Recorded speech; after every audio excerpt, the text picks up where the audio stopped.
Yo, sometimes life calls for a change. Not fake, just different. It'll show you a different way. And right now, I'm on to my different way. I can promise you this is the same Spann, but the reporting is over. I'd like to welcome you to the Mr. Spann official podcast. Let's go.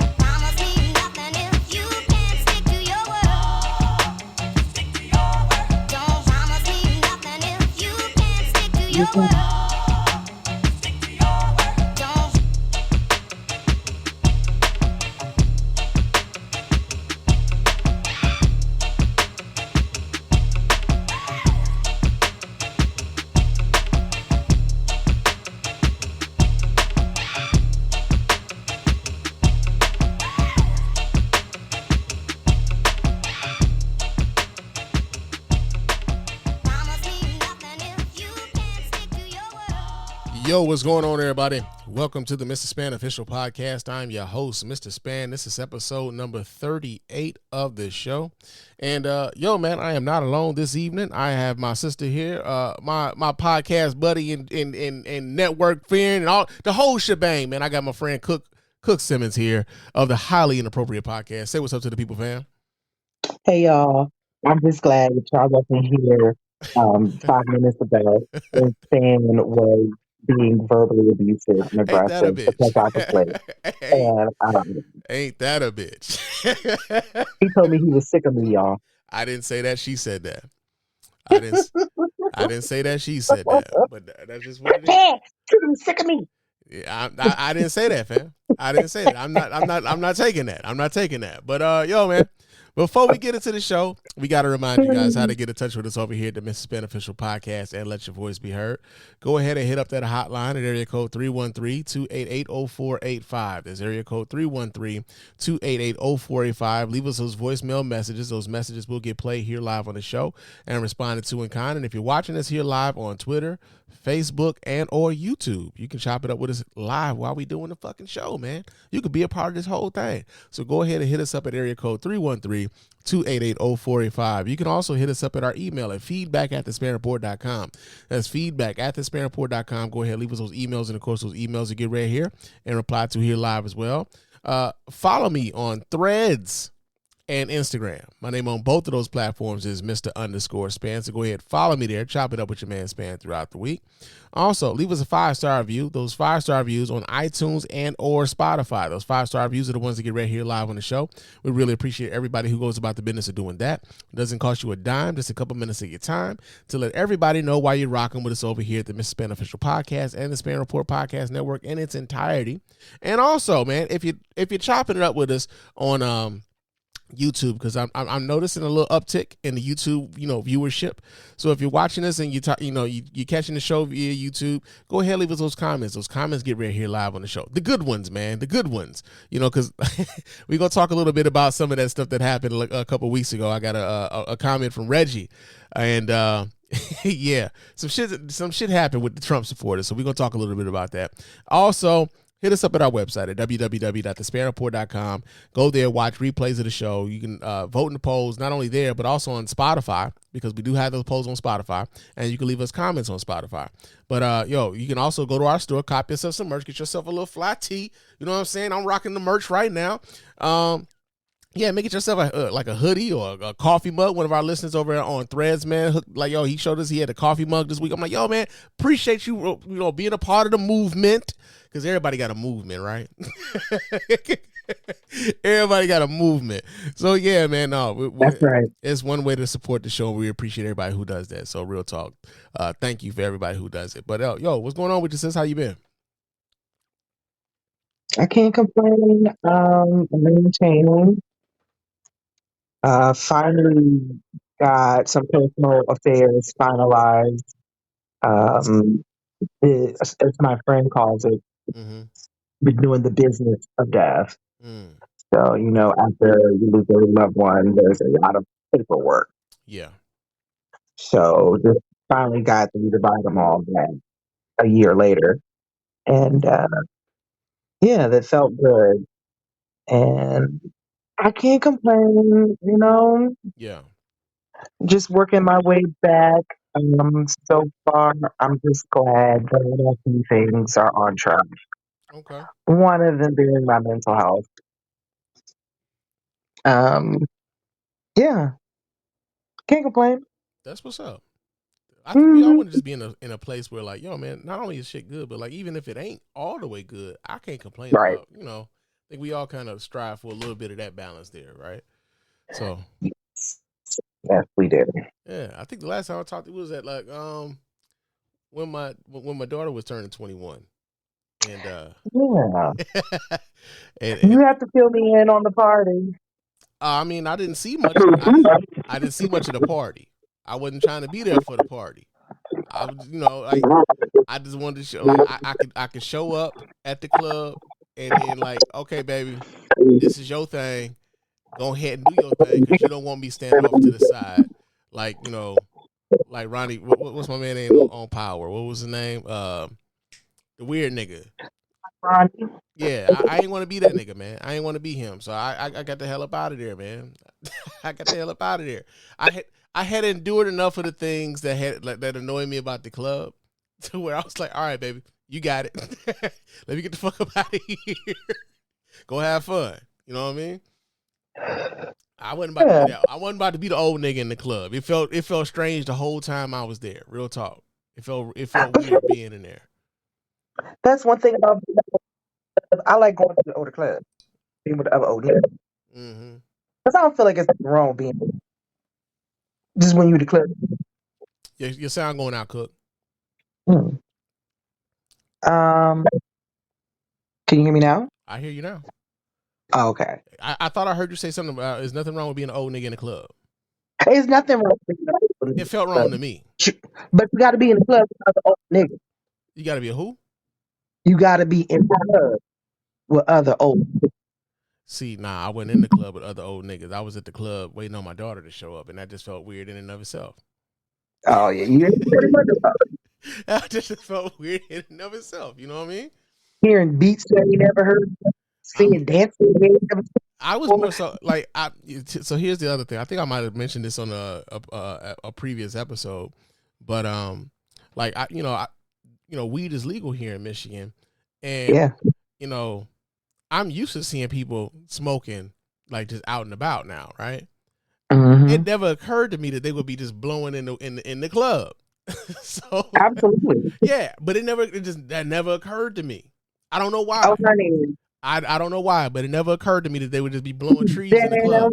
right. We smoking in the club. Yeah, yeah, and I was like, yeah, let me hurry Smoking up and that get out of here because I ain't want that smell in my clothes, man. I ain't want that. I ain't want that in my coat. I was like, The only problem I have with legalization is that, swear to God, this is a train and I'm like, bro, it's 7 a.m. mm, on our way to. What are you doing? mm-hmm, This is some bigger shit at 7 a.m. mm-hmm, And I have to admit, I appreciate legalization because yes, I go like yesterday to the game because they have a Friday night concert series. The big concert after the game. So when I'm getting it, check my bag, and she's looking at the cigarette case, and she's like, "I can tell that." And I was like, "No, ma'am, you may not." She said, "Well, I have to wait for you to come." And I said, "Well, if I open it, are you going to tell me?" And she was like, "So then I opened it, and I opened it, and she was like, "Oh, okay, you're fine."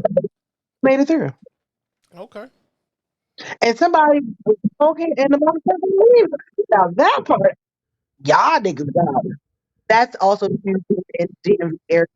What I really appreciate, we scared the fuck out of the white folks. how'd y'all They be do that? thinking they going to a nice little day, and all of a sudden, a whole bunch of niggas show up, and they don't know what's about to. Right. I love that. That's what's that's what's up, man. That's what's up. I'm glad you enjoyed yourself too. I'm glad you enjoyed yourself. I did. I took some time in three to kind of just really focus on like her and me and how it's sitting, Mm-hmm. and then break at the end. So it's 23. So I took a break, This was like my first like real outing in a long time. Okay. This is the first time going to see my husband since like 2021. Going to see who? I'm sorry, they kind of cut out again. Oh, sorry. It was and last night game. It was fun. Okay. It was some real Disney. That's what's up. That's what's up. Mm-hmm. So check it. We got a full docket here today. We gonna talk. Yeah. We gonna talk about some shit, and we gonna kind of run the game. Most of it. I ain't gonna lie to y'all, man. Is politics heavy. So, and I've been really. I'm trying to get out of the politics. Not. Let me stop lying. I'm not trying to get out of the politics I'm because about to say. I think this shit is important, and I think not enough motherfuckers are really paying attention to all of the things that are going on. I think we had this conversation before. I was like, I think it's a lot of motherfuckers whistling past the graveyard, thinking shit can't get worse when it really fucking can. So I really do think that we should pay more attention to the politics. Although there's a bunch of foolishness going on, and there's a time and a place for it. But I do think that we need to be kind of paying attention to some of this other shit that's going on that does have an effect on what's really that's going on that could affect you in a very real way, right? But also, I be wanting to balance the shit out to some degree. So like we gonna talk about some shit that ain't got nothing to do with nothing, but also on some grown up shit. You know what I'm saying? Like, I be wanting us to have the conversations that be like, remember when you was a kid and the grown ups be like, get out of here, grown folks is talking. I want to have those conversations where we actually talking about something, not you get grown and you find out these niggas ain't talking about a goddamn thing. You could have had these conversations in high school. I want that's kind of what like where I want to be at. That's kind of where I want to be at, right? So first story that we got talk about tonight. CVS and Walgreens are about to start selling abortion pills over the counter, man. They're about to. Later this month. And we got Wait, they're going to stop? Or no, they're going to start. They're going to start. So I got this story here. This comes from 19th, was it 19th thenews.org? I never heard of this one. But let's make sure this is a legitimate motherfucker before I even go forward. Hold on a second.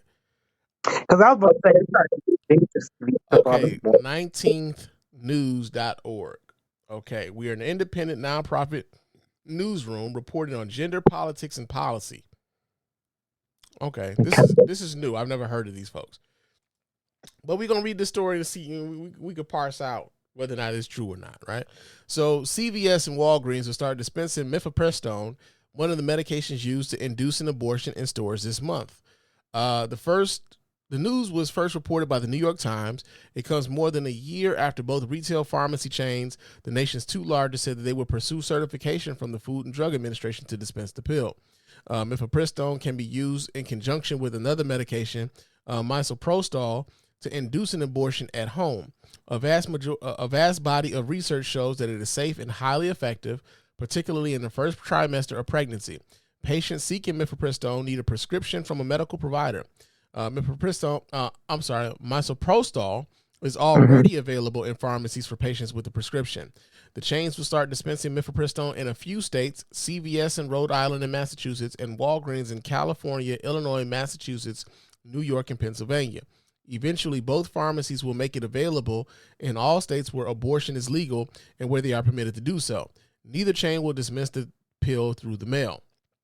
CVS pharmacies will be filling prescriptions in the weeks ahead, said Amy Thibault, company spokesperson. Walgreens anticipates beginning the dispense of mifepristone in the next week, per spokesperson Fraser Ingerman. So, what do you think about this, Cook? How do you feel about the increased access to abortion pills like mifepristone and what's the other one? Misoprostol. I'm here for it. I was about to say, I've been bought a Plan B out CVS. So, but they're talking about the chemical abortion procedure. Yes, I'm in favor of it. Um, very it's simpler, invasive, and to my understanding, it won't require the R where they spray the uterine lining. So they're not doing anything. ended up pregnant for the baby. That's fine. Yeah. Hold on a second. Um, We got a comment here. They said it's a pretty heavy echo on your side, Cook. uh, You got like okay. a headset or anything? I do. Hold on. Okay. So while Cook goes to get her headset, um, yeah, I think it's also a pretty good idea too, especially considering some of the more restrictive laws that we've had coming down from, like, say, this not only just the Supreme Court, but also from some of these state legislatures, some of these state Supreme Courts, who are also trying to curb some of the access that women have to drugs like a mifepristone and misoprostol, where they may be needing these drugs for their own lives. You know what I'm saying? Not even so much whether or not they just are. There's the idea that women are just going out getting abortions all willy nilly. There are a lot of women who are having abortions because if they do not have this abortion, then they may find themselves in either further dire medical straits, despite what may ever happen to that child. Right. So the idea that these women can now have access to this sort of medication to kind of mitigate whatever they could be dealing with, societally, I think is good. Now, the interesting thing is going to be, like, again, how these drugs are going to be distributed in some of those states, like Texas, like Alabama, like Ohio. No, I believe it was either Ohio or Indiana, who were actually trying to seek out women who were going to different places to go and have an abortion procedure done. It's going to be interesting to see whether or not they're going to even be able to distribute this sort of medication in those places. But yeah, man, I think it's a good thing until they can have another remedy, since Roe versus Wade has been overturned. It'll be a good thing for them to be able to kind of like use this as a bridge, or as a stop, and until there's some other legislation that comes across that gets passed, that gets signed into law, where these women don't have to go through so many hoops in order to get the care that they deserve, right? So Yeah. Do I sound better? oh yeah, you do. Okay, great. Good job. Thank you, GS28. My man, check it out, man. Yes, he be here every week, man. I appreciate you, brother. Thank you. Yeah, no, I'm wondering corporately how that's going to play out, because clearly CVS sees, or Walgreens, they see the profit in this, right? Oh yeah, absolutely. So I really want to see how that plays out on the political and financial, you know, the laissez-faire of it all. Yeah, they stand to make a shit ton of money off of it, but also, like I was saying while you were away, just on the the bridging of the gap in between the time where, especially in a lot of those states like Texas, like Alabama, like Ohio, like Indiana, all of these places that are like trying, after Roe versus Wade was overturned, that are further restricting abortion access, like whether or not they would even be able to sell those drugs in those particular states. And I'm just kind of wondering, like, especially since they're not going to be able to do it in the mail, whether or not these women are going to have to, again, go across state lines and go to, procure this medication across state lines, even though it's a prescription, it's a prescribed drug for them. Right. In addition to, maybe if someone in that other states takes the medical information and reports it back somewhere to some bureau in that state to say, oh, this person came with that prescription. Because, they're doing like that kind of nasty stuff. Oh yeah. But fuck them, sell it anyway. Yeah, they got to. And like, they stand to make money, but not only do they stand to make money, it's just like low key, it's just the right fucking thing to do. Period. So like it's two things being true at the same time. They gonna make bread, but it's also the right thing to do. So you got that going on. Now, another story that we have. Damn, did I close the wrong thing? Oh yeah, I did. So another story that we got going on, and man, Pocket is doing some different shit lately. So Charlemagne, Pocket is what I use to save articles that I want to talk about on the show, and it's been acting differently lately. it's been behaving differently. But the next story I want to talk about was like, so Risa Tisa. Are you familiar with who Risa Tisa is? Absolutely. Tell me more, because I'm not. So Risa Tisa, I remember seeing the first story, and she was just like, "Who the fuck did I marry?"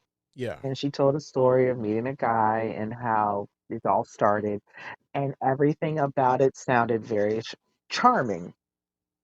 And they it was right before the pandemic, so because they were getting along so well, like on their first date, on the way to their first date, she had a flat tire, so he came to where she was, fixed the tire, fixed the car, and then like, come on, let's finish our date. Yeah. So, a lot of positive green flags in the beginning, excuse me.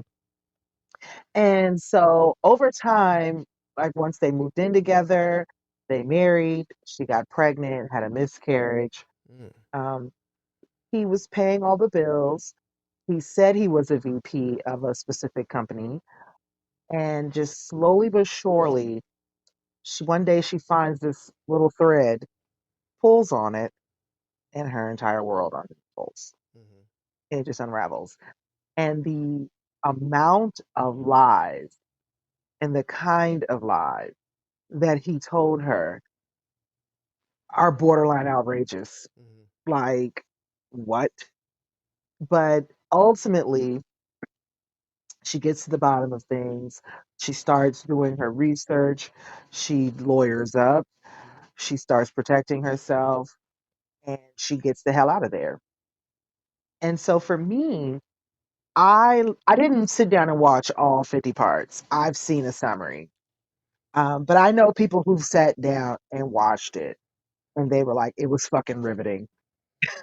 But she's also a really great storyteller, well spoken, and it's really something about her that is just I just she just seems like a good person. Like I don't Yeah. get bad vibes or bad energy from her. Yeah. And so to me, what she represents is just a story. There's a beginning, a middle, and an end. And I think her story is a triumph because she got out of there. Yeah. She didn't have no kids with this man, where she's forced to be in some type of custody, a battle, or arrangement with him. Mm-hmm. She's still got a job and her career, her property, her credit was intact. Like, sis, you got out, you made it out. Right. Okay. It's a beginning, a middle, and an end. And then she tells a story and there's a conclusion. She's made it through, she's living her life. So in the story. Yeah. But what I think happened, a lot of desperate women, sad, desperate women, started to listen to her story. And when she said he paid all the bills, they stopped listening. They just stopped listening. Like, Mm. oh, he paid all the bills. Because they wanted to all of a sudden have this counter dialogue that, oh, she wasn't resting in her feminine energy and she fumbled that man. And I'm like, y'all bitches dumb. Because not only did that nigga work at the company that he claimed to, he was not a VP. He was a whole tow truck driver, tow lift driver, well, in the warehouse. Okay. So my thing is just like, look, he totally misrepresented himself. And also the other thing that this kind of really drove home for me, it doesn't matter how despicable a nigga is or how dirty he do abroad. It's gonna be some broad out there that's really gonna think, I know something she didn't know. I got this. I could do it better. Mm. And you just be looking like, sis, this nigga took her to a random gravesite and said that these were his parents when those motherfuckers are alive. Like, he took her to a church What? and What? said this was his home church. Girl, that nigga ain't never been to that church a day in his life. Wow. See, I didn't see, I didn't watch any of the saga that was unfolding on TikTok. I believe Hmm. it was on TikTok. I saw Yeah. people talking about it on TikTok, Hmm. and I, you know, I everything I ain't got to be on. You know what I'm saying? I ain't got to hop on everything everybody on. So I'm like, all right, that sound like y'all having a good time over there. That's what's up. You know what I'm No, saying? I purposely am not watching it all the way through in its entirety because if you want to watch it, Yeah. someone has compiled all the 50 parts Yeah, I heard it and was put like it on 50 YouTube. parts to it and stuff like that. I was like, Yeah, it's on yeah, it's YouTube. a It's lot. like 3 hours. Yeah, and But people sat and watched that shit yeah, I and they heard were that. like, that shit was good. And she, you know, I think she got a deal from CAA to represent her She and got stuff like signed. that. She has representation now. And Hmm. but the thing that we're going to talk about tonight, though, in regards to Risa Tisa, has to deal with the fact that like some of the backlash that she's received since coming forward with her Haters. story, and then Haters. of course, you know, Breakfast Club host Charlemagne had something to Loser. say about it, and she spoke about this on I believe it was a Tamron Hall show. Came off. So we gonna Big flex. I'm gonna pull up the video of her and Tamron Hall so we can kind of give some context to our listeners and our viewers here. Let me do this here. Let's do this. Boom. I'm gonna share that, and then I'm gonna pull that up like that there. And let's see what Risa Tisa is talking about. I think I'm gonna have to fast forward on this a little. The goal, as stated, was to share this with other people, these warning flags, but yet now you're taking insults, attacks. People are questioning your character. They're saying you're doing it for money. And I know that's hurting. Yeah. It is not easy to see yourself being ripped apart online. And I'm human. This is not a world I'm used to. I am not a celebrity. I like to go to Walmart incognito. I like to go, you know, I still, like I said, I still go to work. So it's very difficult to see people who, number one, didn't even watch the series talk about me in such a very visceral and negative way. What has stood out of those negative comments? Because I feel like most people are saying, like our Tant fam, good for you, you're so strong. What negative comments have hurt the most, I guess? The ones where they say, you know, she did this for clout. This is not the way to get clout. Because you are literally opening up yourself, and again, you're being vulnerable. Those hurt. The ones that talk about the fact, and I know people have seen this, she does not look like what a VP would date. And it was a woman, it was a TikTok creator who was talking about my looks. And then there was a very famous personality that called me a big back, talking about my weight. And so it's things like that I'm like, Jesus, you know, I can already admit I'm self-conscious, you know, as a heavier woman. I feel like how I look should not dictate whether or not I deserve what I went through. So that was disappointing, and it was hurtful, especially the one that was the more famous personality. I will admit this, I appreciate when I met both men and women who have said thank you.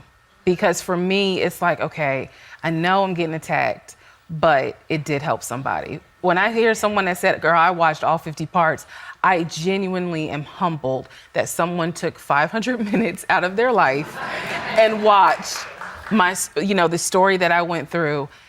And my prayer is that, again, if there is a woman or man who's like, I want to be married, I want kids, I want this, and I need to have it right now, and you know something's wrong, but you're afraid to investigate because you're afraid that you might be wrong.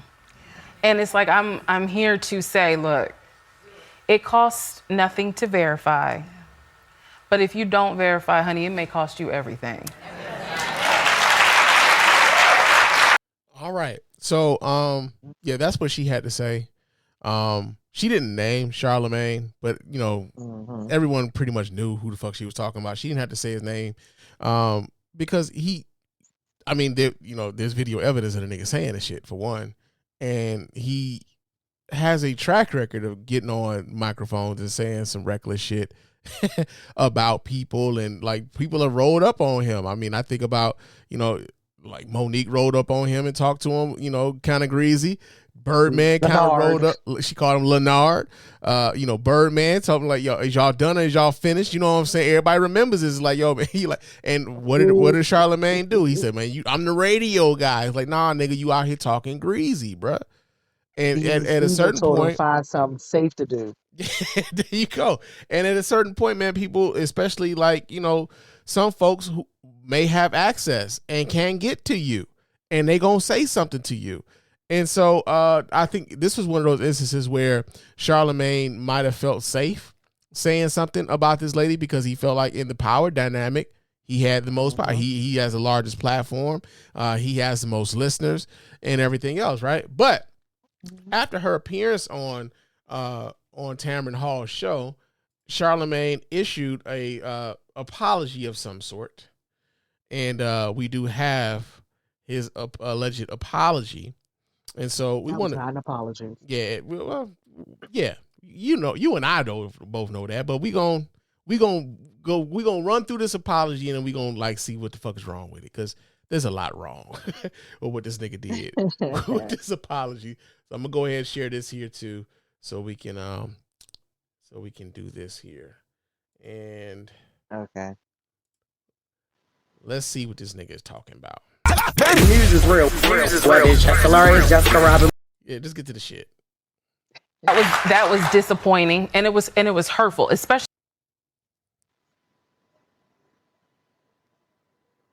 Shit. Oh.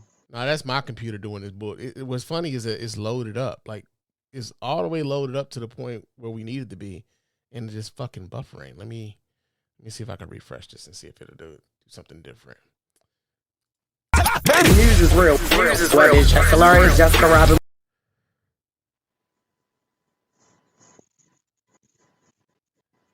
Well, I'll be a monkey's bare-assed uncle. We've been running through these issues. No, we've been running into these issues the last couple of weeks. Let me see if I can. Because again, I'm more than just my weight. How y'all figure that was me? because you're the only famous one that was like, That is not true. Big back. That's big back behavior. Listen, all jokes aside, I tell y'all all the time. God damn it. I was hoping I could do something a little bit different and I wouldn't run into these issues. But damn it, I might need to get The easiest way to keep computer. your own peace is to not disturb the peace of others. I disturbed that woman's peace, and that wasn't my intention. So I apologize if my words made her feel that way. But I do have two things to say. Number one, I never said she don't deserve love because of her size. Right. I didn't even know she was big. Jeff told the story, and I said it sounds like big back behavior, and then I started talking about big back belief. Now, if y'all want to have a conversation about reinforcing negative stereotypes of big backs, I understand. I'm open to it. But acting like I was having a conversation about Reesa Teesa's looks and size, that's not accurate. I was speaking in general terms about big back behavior and big back belief, and I actually said nobody has to be that desperate because there is a man out there for you. Do you believe this motherfucker didn't have any clue at all what she looked like or who she was before he made that comment? Absolutely not. I don't think anybody who's listening to this right now believes that this nigga did not know who the fuck she was. Because otherwise, what the fuck? What is big bag behavior? Because I am a big bag, but that means I be eating shit. I mean, Okay. I guess I'm a big back too because I be eating shit too, man. We all big. Look, we all listen. If you black Nigga, come and on. you got a big back, Hold you are a big back. on. Let me. And show I've y'all, been nigga. saying that shit because as a black woman with big shoulders, I don't need shoulder pads, babe. I'm talking about my physique, okay? That's me. Yeah, I've been calling myself a big back. For him, he was calling her a fat bee. You can't convince me otherwise. Yeah, I don't think anybody who's listening to the sound of our voice right now believes this nigga had absolutely no clue who she was and what she looked like. And part of his job is to know what's happening in pop culture and in social media, because he gets on the microphone every day for about 3-4 hours and he talks about what's going on social media and in pop culture. She was percolated throughout pop culture. I hadn't watched a minute of that damn series, but I knew who she was. I knew what it was about to some degree. Like I did, like I like on a peripheral thing, because again, like I said, I didn't watch a minute of that thing, but I saw people talking about it, and I saw her, kind of showing up on my timeline. So I knew who Reesa Teesa was. I knew what the story was about, but I didn't get into it. I'm like, that don't sound like something I'm gonna just like dive into. I'm gonna let y'all have that one, right? But that didn't mean I didn't know who she was. So I don't believe this motherfucker did not know who she was or what she was about or what she looked like. Don't believe that whatsoever. So you got that going on. But I'm going to let him go on a little bit more. And I do have one final point, just one. We all have social media. No, we all have social media. Absolutely. And we all use it. Oh, my God. How about this? Let me do this here. Nope, that don't work either. What's pissing me off is that it's like so much of this video loaded up and it just decided for not to different play. reasons. Yeah. And Reese is getting a lot of props for being. Okay. Hold on a second. Let me do this. Because I would hate to have to go buy a new computer and this motherfucker is less than a year old. Right? This motherfucker is less than a year old. But let me do this here. What I'm going to do is this. Hold on just a second. Let's see now. And so vulnerable. Salute to her. But I personally feel like we have to stop bringing this stuff to social media if you don't want people to have an opinion about it. Absolutely. Because some of this stuff should just be reserved for our therapists. If we can't handle people having an opinion about whatever we are venting about, keep it off social media. That's my personal That's opinion. a good point. When you put it out there in the world, the world's going to come back many different ways. Some people are going to be supportive. Some people are going to be joking. Some people are going to be negative. And some people are going to be big bags. Absolutely. And she said that she was... So now it's her fault. You know what? What pissed me off? Envy got a lot of fucking nerve because when Jesus and Mero commented on his cheating scandal, absolutely, because he had to go public because he got caught, he got mad. They talked about it. Yeah, and I remember when they came on his show, he had a whole lot of like heat. And I wanted them. Mero to jump up and slap the shit out of him, like I know he was about to. Yeah, he had a lot. Mero was absolutely about to slap him. But no, it's for me, it's the hypocrisy of it all. It is, the cornerstone of modern African America media. It just seems like they go out and find some of the most ignorant niggas and get them to repeat these talking points, and we're inundated with these trash messages that just throw us off the path. Because number one, he needs to just go ahead and admit that Charlamagne is always trying to position himself as someone who cares about the Black community. He cares about Black mental health. He's always trying to be the one to say he's a provocateur to spur action, et cetera, et cetera.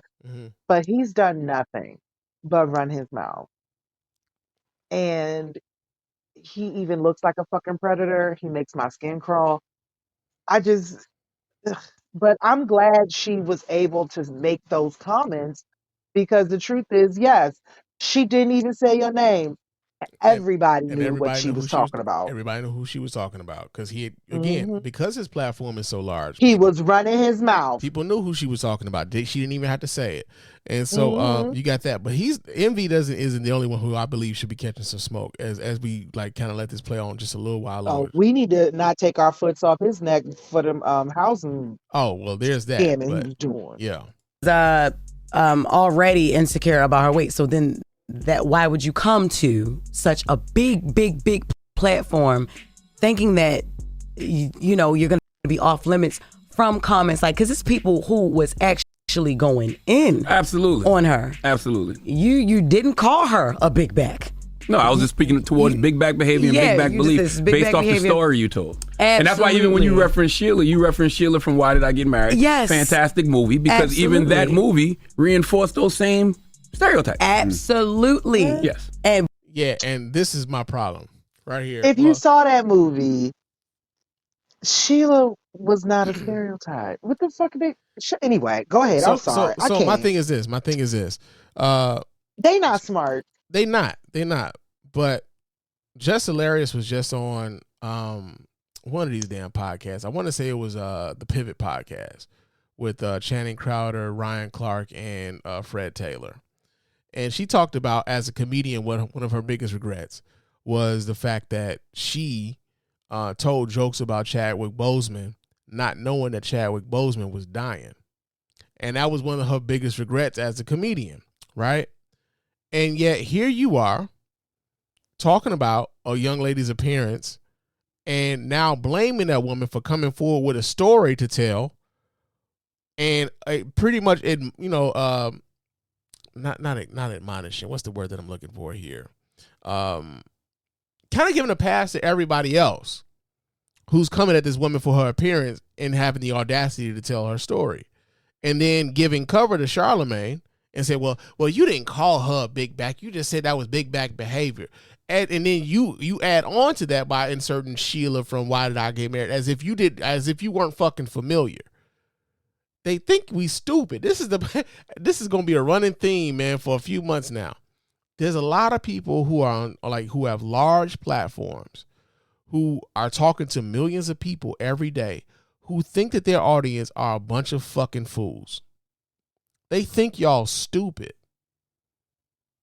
Unfortunately, though, to some degree, they're kind of right. It's a lot of dumb motherfuckers who listen to this shit and eat it up every day. But the idea, like the fact that like this was supposed to be the apology. This was supposed to be the apology. Well, if I disturbed your energy or your aura or whatever, that wasn't my intention. But nah, man, if somebody's saying, yo, what you said was hurtful, and if you really genuinely feel like that person has been hurt by something you did and you feel bad about it, hey man, oh shit, man, I'm sorry. I really am. Like that was not my intention, and like, yo, I am sorry. There's no excuse for it. But I think we've come to a point where I don't know where it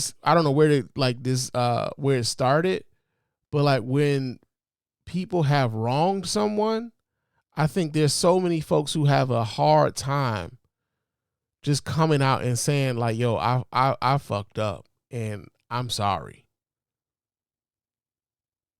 I think a lot of folks have a hard time dealing with that. Or even let's just kind of like, owning up to it, So, yeah. Cook, are you still there? I think we might have lost our sister Cook, man. Wait, I'm here. Oh, okay. You had froze up there for a second. I was like, wait, are you still? Did. You had froze up. I did. Okay, sorry. I was talking. You didn't hear me? I didn't hear nothing you were saying. If you was talking, I didn't hear shit. No, I was saying you right. Because I was like, niggas don't know how to be wrong. Like, look, you were wrong. Just own it. Just do better. But no, what we have in society is a bunch of people who just willing to make those excuses. And you have a lot of people who live and die by what celebrities say or quote unquote popular, people in like guys have to say. No matter how ignorant or dumb they say, there are people who are going to subscribe to it. Yeah. And use it as a reason to not grow or think they are right. And when it's like, no, you're wrong. Yeah, he was dead ass wrong. And the fact that he couldn't just come out and say that, and the fact that he also had Just Hilarious kind of, being a part of the cheering squad, like that's another thing too, man. When someone is actually out here when they're supposed to be apologizing and then they start equivocating on that apology as their friend, if you also believe that friend is wrong, you don't go out, you don't then co-sign on the excuses that they put forward as a reason as to why they can also, put some exceptions on this apology. Why is Jess giving Charlemagne cover when if she was on the other foot? Would he have given her cover? We don't know that. Now we don't know. Maybe she's still trying to endear herself as part of the trio because she's new. Who knows? But I'm just saying, like, who knows? But the fact that she came in and like kind of co-signed on this half-ass apology and tried to cop pleas for him, and despite the fact that he calls himself apologizing when he was equivocating like a motherfucker, it's like, hey, this ain't no real apology. This ain't no real apology. Y'all could have kept that shit. Y'all actually could have just said nothing. As Jill Scott would have said, "Oh, maybe we could just be silent." I did that so wrong. I did that so wrong. You I did would good. I, You did I would never fine. try to sing on this show again. I did that so wrong, man. But yeah, we had that going on. So yeah, the alleged apology by Charlamagne the God to Risa Tisa. Yeah, because if he had said nothing, then it probably would have been better for him. Because anybody who saw the interview or the clip, and it was widely reported and spread, yeah, he got the message. Yeah, he did. So we got that going on. Now we got some electoral shit going on in the world, man. Yeah. Cause this is 2024. It's motherfucking election year 2024 and shit, man. You motherfuckers about to be hitting the polls if you're responsible. Some of you other motherfuckers, I don't know. But, if you're responsible, you're hitting the polls.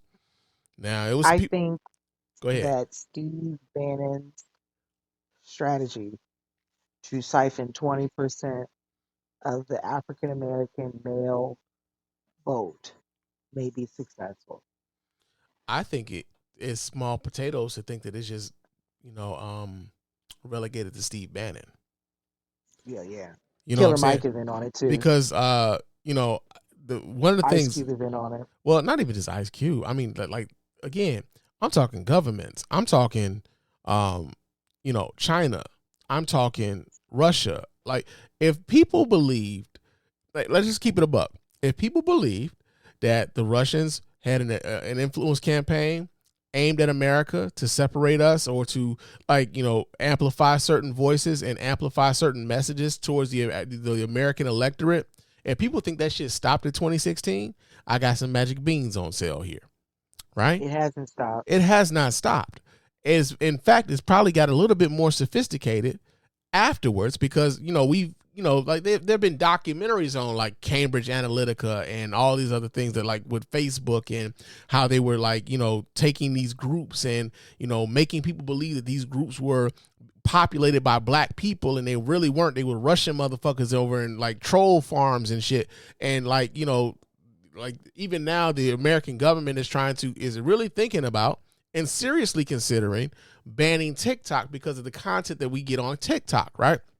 So, Yeah, but that, to me, is not about the election. I think it does. I think there's a lot of people who get a lot of information now. I think so many of our younger folk get a lot of information off of TikTok, and even now I've got a TikTok account, but I'm not really on the motherfucker. I might put clips of the show on there every now and again. And even when I'm on there, when I do put those clips up there, a lot of the times the people who are responding to me are Trump supporters, right? It'd be full of fucking Trump supporters on there. As a matter of fact, I didn't even do our listener feedback of the show, but and I need to get to that before we get to this next story because let me do that now because I straight up fucking forgot. But a lot of the people who have been responding to me have been Trump supporters, like on TikTok and on YouTube. Like the trolls are out, right? So I'm glad we this even came up with the TikTok shit because, like I said, there was some listener feedback, and let me read this. This was a comment that was left on episode 37 of the Spann Report, the Miss Spann official podcast, and this was from Reggie. He said, "Hey Spann, I've got a few questions for you. With LeBron James hitting 40,000 point mark and likely to go higher, have you considered rethinking your GOAT ranking at all?" No, I have not. Michael Jordan is the GOAT. 40,000 points is nothing to sneeze at. That man is in the club of one. So how do you feel about that? I feel it's a great accomplishment for LeBron James, but he had more points than there's a lot of people who, well, not a lot, but there's Kobe Bryant had more points than Michael Jordan. I don't think he was better than Michael Jordan. Kareem Abdul-Jabbar had more points than Michael Jordan. I don't think he's better than Michael Jordan. Karl Malone has more points than Michael Jordan. I don't think he's better than Michael Jordan. So the fact that LeBron James has 40,000 points, great for him. He's not better than Michael Jordan to me. That's what it is. It's not. Let's see. The second question I have for you is, I saw all of the negative comments you received here on YouTube with your last episode about what appeared to be a bunch of Republicans. And I guess my question is really, how do you deal with stuff like that? Has it ever made you question if what you do is worth it, and what advice you would give to anybody who's thinking of putting their thoughts out on display for public consumption? Well, for one, I am a YouTube vet, Before I started doing podcasts, I was on YouTube heavy. The comment section on YouTube is a cesspool. I can't. It always has been, right? The other thing that the other thing about it was that none of the people who were Trump supporters, clearly, none of them, if you go back and you look at those comments on that video, that's episode number 36, I believe. If you go back and you look at those comments, none of those comments actually address anything I said in the podcast. Not a one. Every last one of those comments had something to do with just insulting me and what I said, or the idea that I would have something negative to say about Donald Trump. All right. Lastly, I don't really take heed to opinions of people who I don't give a fuck about. Right? Their opinion of me means about as much to me as the paper that I wipe my ass with after I flush it. I don't think about it anymore. So, the idea that like I would like kind of question whether or not what I do is worth it. I think that what I do is worth it every time I get on this mic. It's worth the effort, right? If I didn't think it was worth the effort, I wouldn't do it. I'd have stopped a long time ago. If all it took was for somebody who have a negative opinion about what it was that I said, I would have stopped doing this a long time ago. So no, man, I haven't thought about whether or not what I do is worth it or not. No, I think what I do is worth it. I think there's an audience for my, for what I think and what I put out into the world. There's an audience for it. There's some people who agree with me. There's some people who don't agree with me. There are people who like me, who don't agree with me with everything. Right. So how, like, that would be crazy of me to believe that every time I put something out that people would would agree with me on everything I said. I've been doing this podcasting thing for 13 years now, bro. I'm sure I've said things that people don't agree with. I've said things that I don't agree with no more. So I can't worry about that. Putting the thoughts out for public consumption. I've been doing it for so long. It's like kind of second nature. And lastly, with it appearing to be a rematch of Donald Trump and Joe Biden for presidency, with most Americans feel like they don't really want to vote for either one of those guys, do you think that voter turnout will be down this year? I'm not sure. It's trending that way, but I'm not sure. I think a lot of it is framed by a lot of what we consume and what we believe, what we believe like the electoral results was going to be are largely framed right now, especially in this particular month. I believe a lot of it is just kind of framed by what the media is presenting to us.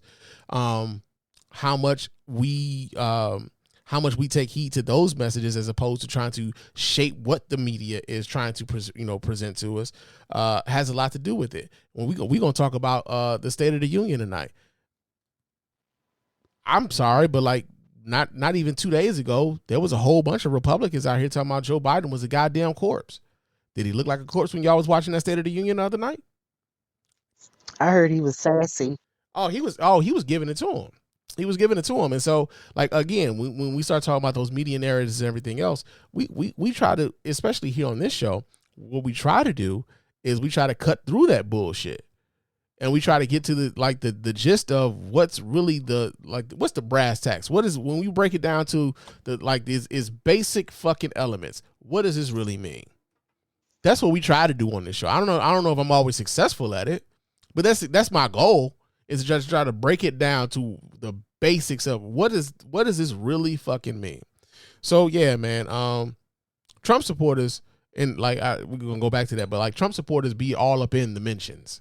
When it comes to the social media shit, they see something negative about Donald Trump on a TikTok, on YouTube or whatever, those trolls come out. And this is why I tell folks, when you listen to shows that you do enjoy, when you're listening to whether that be a YouTube video or a podcast that you're listening to, and they ask you for a review or a thumbs up or whatever, it costs you nothing to do that, because the people that don't like that shit have no qualms about saying what they don't like about what's happening, what they don't like about what you're doing. So for those of you who do like what we're doing, go ahead and let us know. You know what I'm saying? That shit feel good too. That shit feel good. So yeah, but what we're supposed to be talking about though is Mark Robinson. Now Mark Robinson is the Republican nominee for governor of the state of North Carolina, right?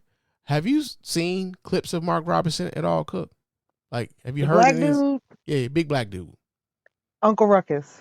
Uncle Ruckus. Yes, you know what? I'm glad you said Uncle Ruckus, because he sounds a lot like. Nah, that's not the one. That's not the one. Is it this one? Who are these niggas? Nah. We need to stay away from these niggas. Although we do need to stay away from these niggas. But That's what you say after you meet that's him what or you see say his clip. after you. But this nigga is more so like, Oh, yeah. There's powerful niggardry at work here. There's powerful there's bigotry at work here. powerful niggatry when it comes to Eugene Robinson. Oh, not Eugene. That's an older black dude on MSNBC. My bad, bro. My bad. Mark Robinson. My bad, Eugene. Eugene out here catching strays. He out here just doing a good fight, man. He catching strays being on morning Joe. But no, so Eugene Robinson is a Republican. I want to make sure this is clear. He is the Republican nominee for governor of the state of North Carolina. Now, the reason why I want to reiterate that this motherfucker is a Republican is because y'all know those niggas that be talking about that like reparations and shit. You know, the reparations, the tangibles niggas, right? The niggas be like, yeah, man, they ain't talking about reparations, nigga. What the fuck are we talking about? You know what I'm saying? The Democrats got to earn my vote. Now, the interesting thing about that to me is that I don't know if we'll ever get reparations in my lifetime, right? I don't know if that's going to happen in my lifetime. However, for the people who reparations are vastly important to them, the Republican Party is showing that they don't give a fuck about giving you no goddamn reparations. One side is like, you know, maybe we could study the shit, you know, we can like kind of like move forward towards it at some point. The other side is like, hell no, fuck y'all. Now, Mark Robinson is on that other side. He's a black man on that other side. And here's Mark Robinson's views on what it means to give black people reparations at all. Right? This is what he thinks it means to give black people reparations. I'm going to pull this up so y'all can watch right along with your man. Let me put it on big. Put it on big. Let's see what this nigga talking about. There are some people that were talking about reparations in this country. No op. That's what that shit look like. He is the op. He is definitely an op. And we got this What fucking does it buffer. say? Wanted reparations. And I remember I made this particular. This fucking buffering, bro. I want the people to hear this bullshit. Yeah, I want them to hear this shit. This is why I'm. Come on, man. I hate this.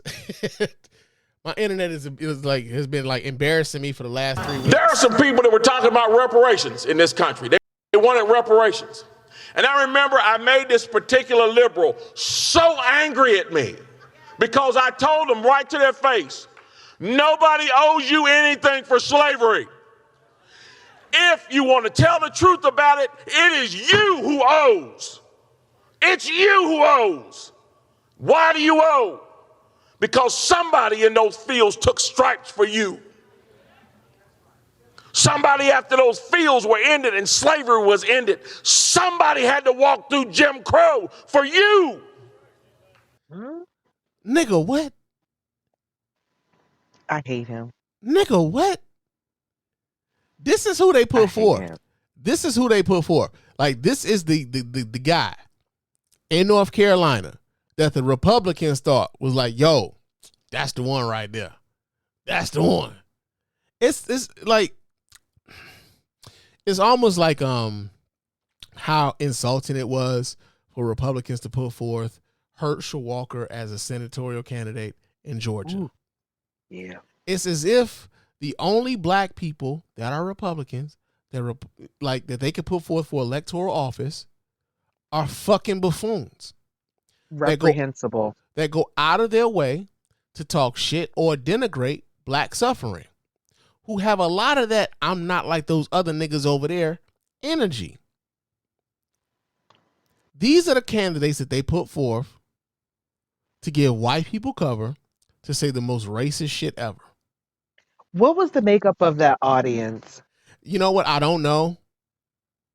Cause here's the thing. I think even when he came forth with what he said, if you could listen to like the crowd a little bit, even the kinda crowd was was kind of like, like nigga, what? Even they were like, nigga, for real, nigga. Like he talking about they like like, so the black people owe reparations because if white people were in our audience, they definitely didn't know if they were supposed to clap or they didn't not. know. They didn't know. It's almost like Oh. when Trump was just at that Black Conservative Federation shit the other a couple weeks ago, where they had like 3 niggas sitting on the stage with him, but the vast majority of that crowd was white folks. Like it's like if you go to a Trump rally and they had like tables and shit, blacks for Trump, but the tables be like full of white folks. They might have like 7 or 8 niggas in the whole crowd of thousands. It might 7 or 8 niggas, and it's always the same 7 or 8 niggas. That'd be the truth. It's And always you know the it's same racist 7 ones. because it says black. Blacks The for black. Trump. The blacks, like You know how they say it. the blacks. Like, come on, man. We don't even The talk amongst blacks always. we don't even talk amongst each other like that. So, yeah, man, like this is who they put forth. But this isn't the only, kind of silly ass fucking comment that he made. I got another video here where he says some other silly shit, and this has to do with whether or not women should even be allowed to vote. Right? So he doesn't think I didn't see this one. Oh, he doesn't think women should be allowed to vote. So let me pull this up so y'all see this here. And yeah. Let's see what this nigga's talking about here. I absolutely want to go back to the America where women couldn't vote. Do you know why? Because in those days we had people who fought for real social change, and they were called Republicans. And they are the reason why women can vote today. Did see this. Hey, man. I did. You did see And yeah, he elaborates talking about, we can go back because the Republicans did all this stuff. And I'm like, what about the senators and congressmen who were black after Reconstruction who got lynched? Like, they were Republican. They were Republican, and the ones who were here's the thing, right? And this is something that I've had to go back. Well, I haven't had to, but like I've noticed, like this is where the uptick of the Trump supporters in my mentions came from. Is when you start talking about the flip and how black people started voting Democrat. because there's this idea that black people only vote Democrat because their families have been voting Democrat for generations. No, that's not true. Black people vote Democrat in large part because it's politically expedient for their community. That we have never been loyal to either the Democratic or the Republican Party. We have been loyal to the party who actually like at least listen to our fucking issues. At one point, that was the Republican Party. That is no longer the case, which is why so many black people overwhelmingly vote Democratic today, despite the fact that they might not necessarily have any real allegiance to the Democratic Party. Right? So when you start talking to them about the Southern strategy, when you start talking to them about, figures like Richard Nixon and Lee Atwater and Barry Goldwater, and you start talking to them about how the electoral map started changing with the passage of the Civil Rights Act of 1965, the Voting Rights Act of 1964, the Fair Housing Act of 1968. And when you start talking to them about that shit, suddenly they get quiet. Because then they realize they're not talking to a nigga that don't know shit. Yeah. And then they start trying to gaslight you. Oh, that didn't how that happened. As a matter of fact, Candace Owens is one of those folks right now who says that the party's flipping was a myth. But she can't tell you how. Because again, her only job is to let you know that she's giving cover for white supremacy by just being the black face saying it. And in large part, a lot of these black Republicans, someone like a Mark Robinson and Candace Owens and Brandon Tatum and all the other ones, like there's this thing where, say for instance, if you are politically inclined and you want to get involved in some sort of way, with there being so many black people who do vote Democratic and who are strategists on the Democratic side, you might find yourself being amongst, a large group, and it'll be hard for you to stand out in advance. But if you're a grifter, that line ain't as long on the Republican side. I can get over here and I can make some money quick. I can have influence quick because it ain't that many of us over here. Yep. And they'll pay you big bucks to do it. Absolutely. Well, I hope they making big bucks. I mean, if you're gonna sell out, I would hope you would make it worth your while. If you're gonna sell I'm out sorry, that way. but if you're gonna sell out, make them pay you all you're worth. Make them pay you what they pay Ann Coulter or Joe Rogan. Fuck that. Because Ann Coulter been making cash hand over fist for a long time, and that's the A thing. long Like, time. I don't even know if Ann Coulter comes across as one of those people. I don't even know if she absolutely believes in half the shit that she says either. But she's found out that it's lucrative to say that sort of shit because there's people who are willing to pay for like having their racist ideologies kind of co-signed or legitimized by someone, right? So, Mark Robinson is who they put forth as the North Carolina Republican representative for governor. That's the best that they can come up with. Someone who said that black people owe reparations to white slave owners who got paid. Here's the rub. Mm-hmm. White people got paid after the Civil War. They got paid reparations for their losses. But black people got to get their money back? Get the fuck out of here. It's in the fact that he can really sit his black ass up there and say that, I'm sorry, but between that nigga and Clay from Love is Blind, niggas taking a lot of L's this week.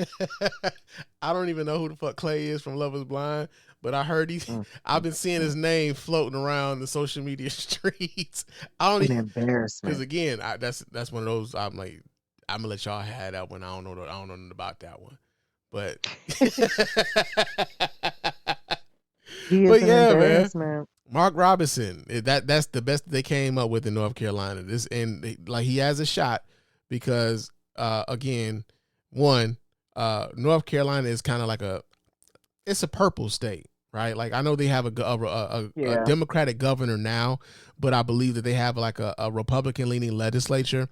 And as a matter of fact, one of the things that kind of happened in North Carolina earlier this year or last year was they had a lady who was a part of the state legislature who was a Democrat, and then she suddenly flipped to being a Republican, and then she voted for a ban on abortion in North Carolina.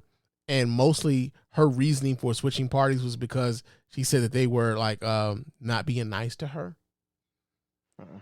You know, and so like now the Republican legislature in North Carolina, they have a super majority in the state, and like so they're trying to flip that legislature. But North Carolina is a purple state, so this silly motherfucker, this cartoonish motherfucker, actually has a chance of winning if folks don't take their asses to the polls and do what the fuck they supposed to do and vote.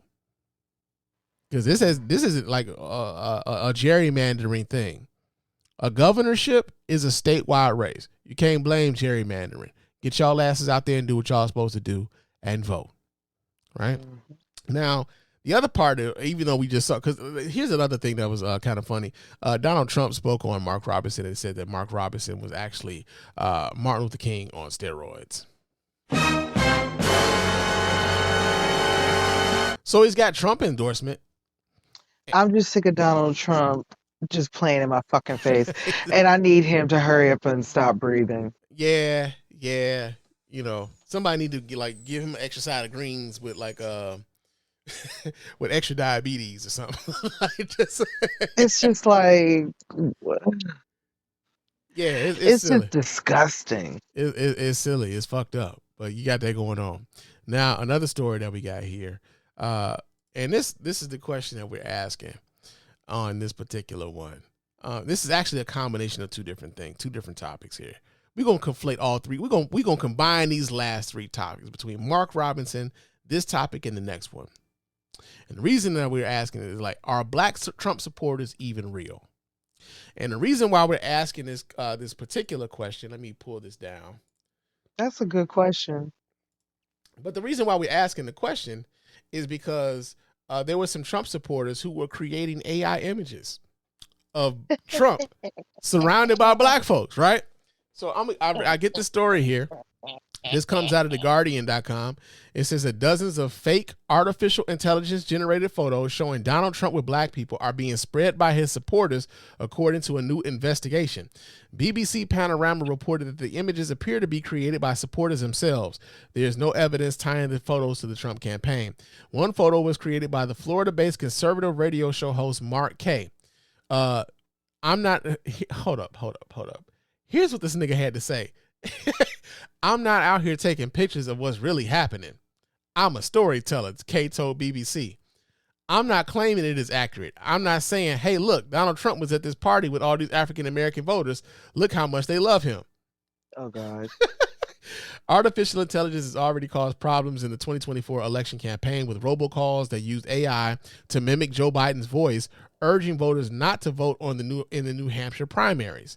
The latest AI-generated media to emerge showed Trump posing on a porch with black men. Captions shared on social media falsely stated that Trump stopped his motorcade to pose. The BBC noted that some commenters online pointed out that the photos were fake, but many others were convinced that they were real. A taxi driver in Atlanta named Douglas told the outlet that he initially believed that one of the photos was real and that it bolstered his view that Trump was supportive of the black community. Wow. He said, so if Trump is supportive of the black community, is he going to be supportive of the black community? I don't know. I don't know. So I hate them. So hold on. He said, well, that's the thing about social media. It's so easy to fool people, he said. Now, it's so easy. So here's the thing. Like, I think you really do have to kind of be kind of chronically online in order to like kind of point some of this shit out. There are some people who would look at an AI image and not know that this is an AI image. They haven't like noticed that like when it comes to AI images, that like the hands ain't quite right. Motherfucker, the shadows ain't quite right. The sheen on motherfucker's skin is kind of like, you know, it's just not there. You know what I'm saying? It's just not quite what it's supposed to be. It ain't all the way there yet. They're advancing quite quickly. But, you know, to some of us who are online, who do the graphics, who do the online shit, like you can kind of tell, like you can look at an image and be like, oh, that ain't real. Like I saw a picture that was going around the last few days about like, it was like what do you call like 4 babies at the same time? What is those? What are those called? Quadruplets. Quadruplets. I saw a picture of some black quadruplets that was supposed to be like from the 1930s and shit. And off top, I'm looking at it like, that ain't real. But I saw so many people sharing that stuff. I was like, oh, look at these cute black babies from the 1930s. And they're like, damn, they got you. You know what I'm saying? So like, they got you. But you gotta, you know, it's unfortunately. With AI, you gotta look at them fingers and toes. But hold on.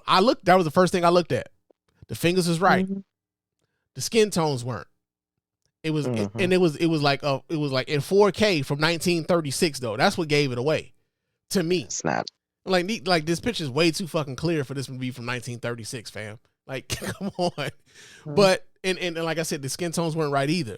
But there are a lot of people who aren't necessarily versed who will see some shit like this and are like oh shit, I'll be damned. And they would take that and they would run with it. And they would like, I saw this picture with Trump sitting on the porch with some niggas, not just 2 weeks ago, not knowing that Trump image was AI generated. Says, further in this article, it says the co-founder of Black Voters Matter, Cliff Albright, said that the AI generated photos appear to be part of a resurgence of disinformation tactics used in the 2020 election targeted towards the black community. There has been documented attempts to target disinformation to black communities again, especially young black voters. A recent New York Times and Siena College poll found that only 71% of black voters in 6 key swing states would vote for Biden, compared to 92% in 2020. Make America Great Again, Inc., the main political action community backing Trump, is set to launch an advertising campaign this week aimed at black voters in Georgia, Michigan, and Pennsylvania. Make it stop. So I want to see if I can, do they have the images in this article? Okay, yeah, I'm going to pull this up so you guys can see these images. And, because, like, to me, they were like, the skin, it's always the skin tones for me and the hands. But I'm gonna pull this up so you guys can see what these images look like. Let's do this here. All right. I'm gonna stop sharing that because that's the wrong one, and I'm gonna share this one. All right, here we go. So yeah, that's the picture there. Let me see if it can I expand on this? Yeah. So this is the first fake picture that they put up. And another thing, if you're looking at any sort of like the text, a lot of times the text on hats is always off. Mm-hmm. If you're looking at my man's hat, something ain't right there. What does that hat even say? You know what I'm saying? Nothing. Look at Trump's fingernail. Look at Trump's fingernail here. Like, why is this shit so fucked up right there? Look at it, like, yeah. It looks like he got 7 fingers. Yeah. And it's almost webbed. And then this person here, they this person here on the edge here with their hand on this lady's shoulder, like their ring fingers is kind of stunted. Yep. Like, the hands are always always one of the dead giveaways. Now another one of the pictures is okay. So they didn't have that was just so they had just the one.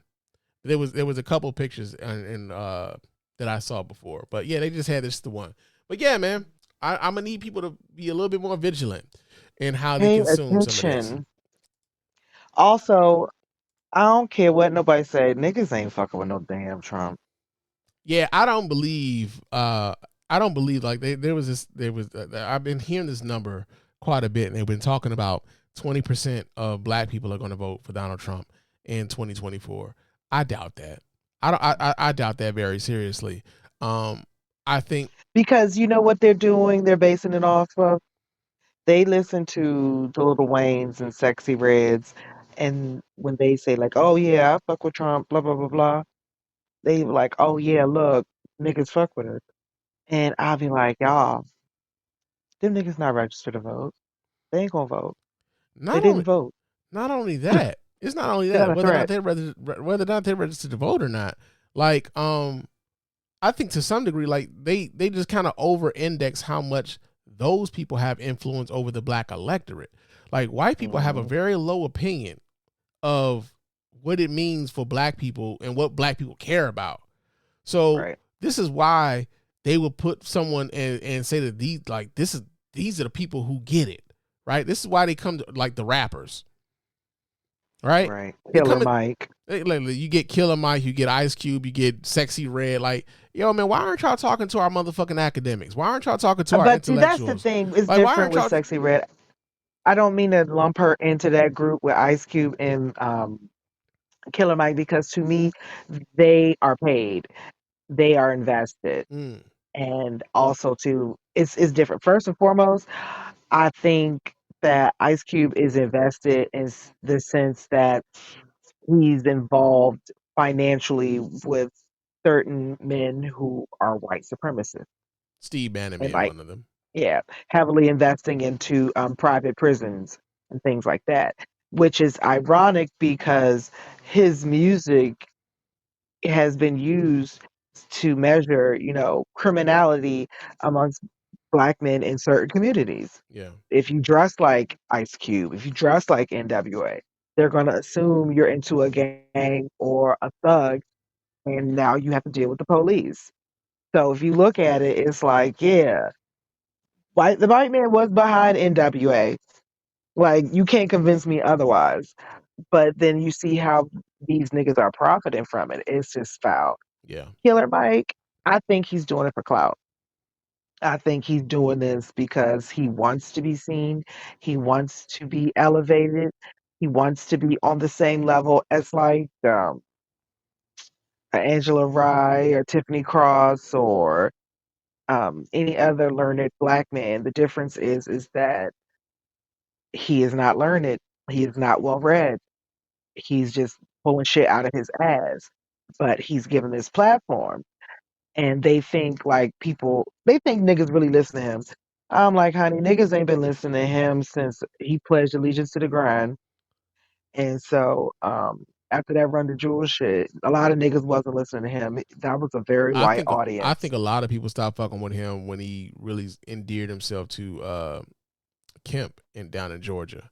Oh yeah, and he worked against Stacey Abrams. Yeah, and I think a lot of people when they saw him like kind of cozying up and having those sort of like conversations with Governor Kemp, they were like, oh, so that's what we on? Like, I remember I had mentioned something. I didn't even tag the nigga on Twitter, and I looked up and Killer Mike was in my mentions talking about we got to talk to everybody. It's like, yeah, I don't know if we got to talk to everybody, G. I don't know if that's the move, especially when we know that these people don't have our better interests at heart. They don't give a fuck about us, and you going there makes it seem as though like, yeah, you looking out for yourself and you're getting yourself, in a more advantageous position. But I don't know how much that means for the larger community. And so, yeah, we got you got that going on with like those folks. But I think to a large degree, a lot of conservative folk tend to believe that the black community, and they've shown us this. They said like, yo, even Donald Trump has come out and said, and even when he went in front of that Black Conservative Federation shit, where he talked about black people really fuck with me because I got this mugshot. And then they start coming out talking about the gym shoes and talking about how black people are really into the sneakers. Like, they don't think a whole lot of us. So anytime I see black people being supporters of this shit, it's like, yo, like, are y'all niggas even real? Do y'all even believe the shit that is coming out of y'all mouth? Or do y'all get off on the effect of being like, I'm not like those niggas over there? Mm-hmm. So you got that going on. Now, speaking of, and I think this is the last bracket on this particular issue, should we even try to enlighten black Trump supporters on their position as to why it's problematic? Or should we just leave them niggas alone? Protect your peace. Oh, I do this all the time. I've come to this realization, and this has been a long time coming, but I'm of the mindset now of like not explaining shit to motherfuckers who are purposefully misunderstanding you. Mm-hmm. Do not give anybody the energy of explaining to them anything when you know that they are purposefully misunderstanding you, especially on social media, because it's a waste of time. How often have you changed anybody's mind while having an argument with them on Twitter? How often have you changed anybody's mind while having an argument with them on Facebook or whatever? Oftentimes they are set in their belief. You gonna be set in your belief. You can come to a motherfucker with all the facts in the world. We live in a world of alternative facts now. People are living in two different worlds right now. Earth 1 and Earth 2. Mm-hmm. That's just really, that's just kind of how it boils down. And so one of the reasons why we're asking the question, should we even seek to enlighten some of these black Trump supporters as to why what their support of Trump is a problem, despite the fact that like, yo, we just showed, fucking this Robinson dude, and we just, black Trump supporters aren't even real in large part, right? But they were talking about this on the Native Land podcast with Angela Rye, Tiffany Cross, and Andrew Gillum, right? And there was one stretch of this particular podcast that I kind of wanted to discuss here and see what, not only my sister Cook thought about this, but also what my listeners thought about this. So I want to bring this, I'm going to pull this up so you guys can kind of watch right along with us here. And I want to know what you guys are thinking about this particular thing or this particular idea. So let me do this here. Let me enlarge them. So there we go. And let's see. I want to say what was I had it marked. Okay, 2343 is the start point where I want Native Land. So let me go right to it. 2343. All right, that's about right. And hopefully this shit doesn't buffer. But let's see what they're talking about. Let's see. Kind of stuff. And it's dangerous, and it's really why we wanted to spend just a couple of moments, not just on the presidential, but y'all, we've got to look closely at who we are electing in our states. Or who you let get elected when you sit at home. That's true. That's a good point. That's the thing. It's like if you don't show up, you are saying to these folks, your vote matters more than mine. Your voice matters more than mine. The things that the policies that you push and advocate for matter more than me. And then you sit around and say, now, why won't this change? This is why I don't fool with politics. It is this dangerous cycle we can never get out of if you say, well, I don't see myself represented, therefore I'm going to sit at home. Well, you don't see yourself represented, therefore Now what? But I just want to say that is true. I wholeheartedly agree with everything.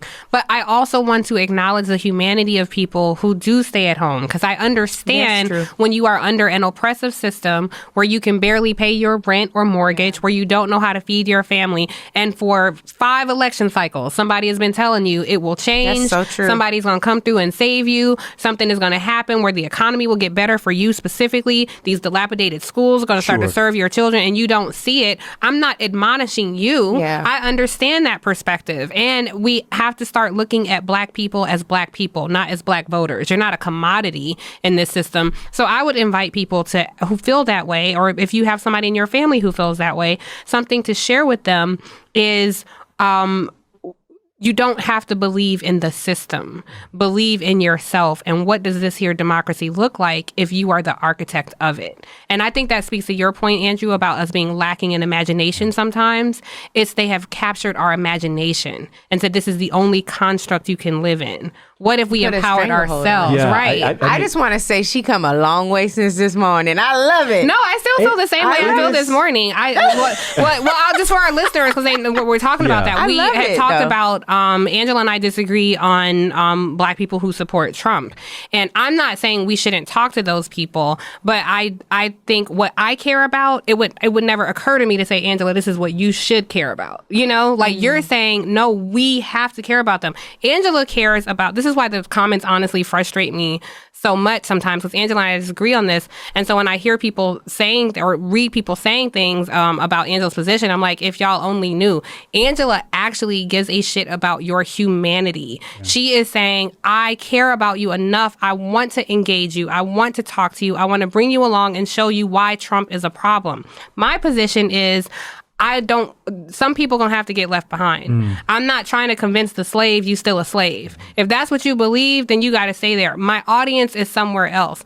Angela and I and Andrew, we were and we were saying this should be the podcast. We should have a camera here, because Angela was saying no, but you have to care about those people. Like you have to, and I'm saying that is not who I'm talking to. Those aren't the people I'm trying to bring along. It's a lack of care for them. It is just that where you're going to spend your time. That's why I was focused on. But you speak to their humanity in a different way. Like Angela is like impassioned about it, and I'm like, yeah, if they get something, great. I hope so. But that's just not who I'm speaking to. But I think this is such an interesting discussion because there are so many people out there who feel how I feel or feel how you feel, and I think the nuanced discussion. This is why cable news drives me nuts, because this is a more intellectual, nuanced discussion than putting Angela on with somebody who is like this guy Mark Robinson. Now that I agree with. All right. So you watched this earlier. What are your thoughts on this? I am Team Tiffany. I stand her down. But I kind of understand where Angela Rye was coming from.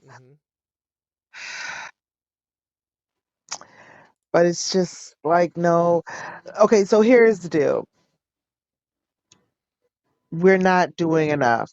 We're not going far enough. We're not radical enough, especially if we really want things to change. And Tiffany's right. We're not using our imagination. Who says that we have to get up and work Monday through Friday and make the hours 9 to 5 and work 8 hours a day? Who said that? I think that was Henry Ford. Well, he's dead. Yeah, I think that was Henry Ford. And don't nobody work in factories no more. Like, it's ridiculous. And we can have a better quality of life. There are a lot of things that we could do and adjustments we could make. But like, if we did, then that would free up more resources for other investments. But we have to be realistic about what is important to the country. This is an imperialistic country. We are still conquering. And so we have to have this big military, these big capabilities, and it costs a lot of money to fund because we have to maintain all of our lands. But it's just like, you try to explain that to somebody who's barely making their rent and you know, is facing down the barrel of homelessness or starvation. You telling them to go vote, insulting. Okay. It's just insulting because there's a level of security that we have the basic level security and your basic needs being met is food, clothing, and shelter. And when you are not secure in that, you can't reason with that person. You can't tell them like, oh, like this is gonna be good for you because it'll impact you on this level. Like, sweetie, some of them may not even be participating in society fully because they are poor. They may be on social services. They're not generating enough income to pay into the tax system where they see any real benefit from when they're voting on or stuff like that. But it's like we have to really just understand the Democratic Party should have been looking for someone since 2020, and Biden should have they should have made him honor his pledge to be a one-term president. When did he make that pledge? He never did, but they should have made him. And Okay. I think he said it originally, I don't think he like ever he said that. alluded to it. I don't think he We ever can said that. we can go back and debate that. But that was kind of the agreement, or the unspoken part of the agreement was like, we need a white man to beat Trump. We can't run a person of color. We can't run a woman because we need a white man to beat this white man.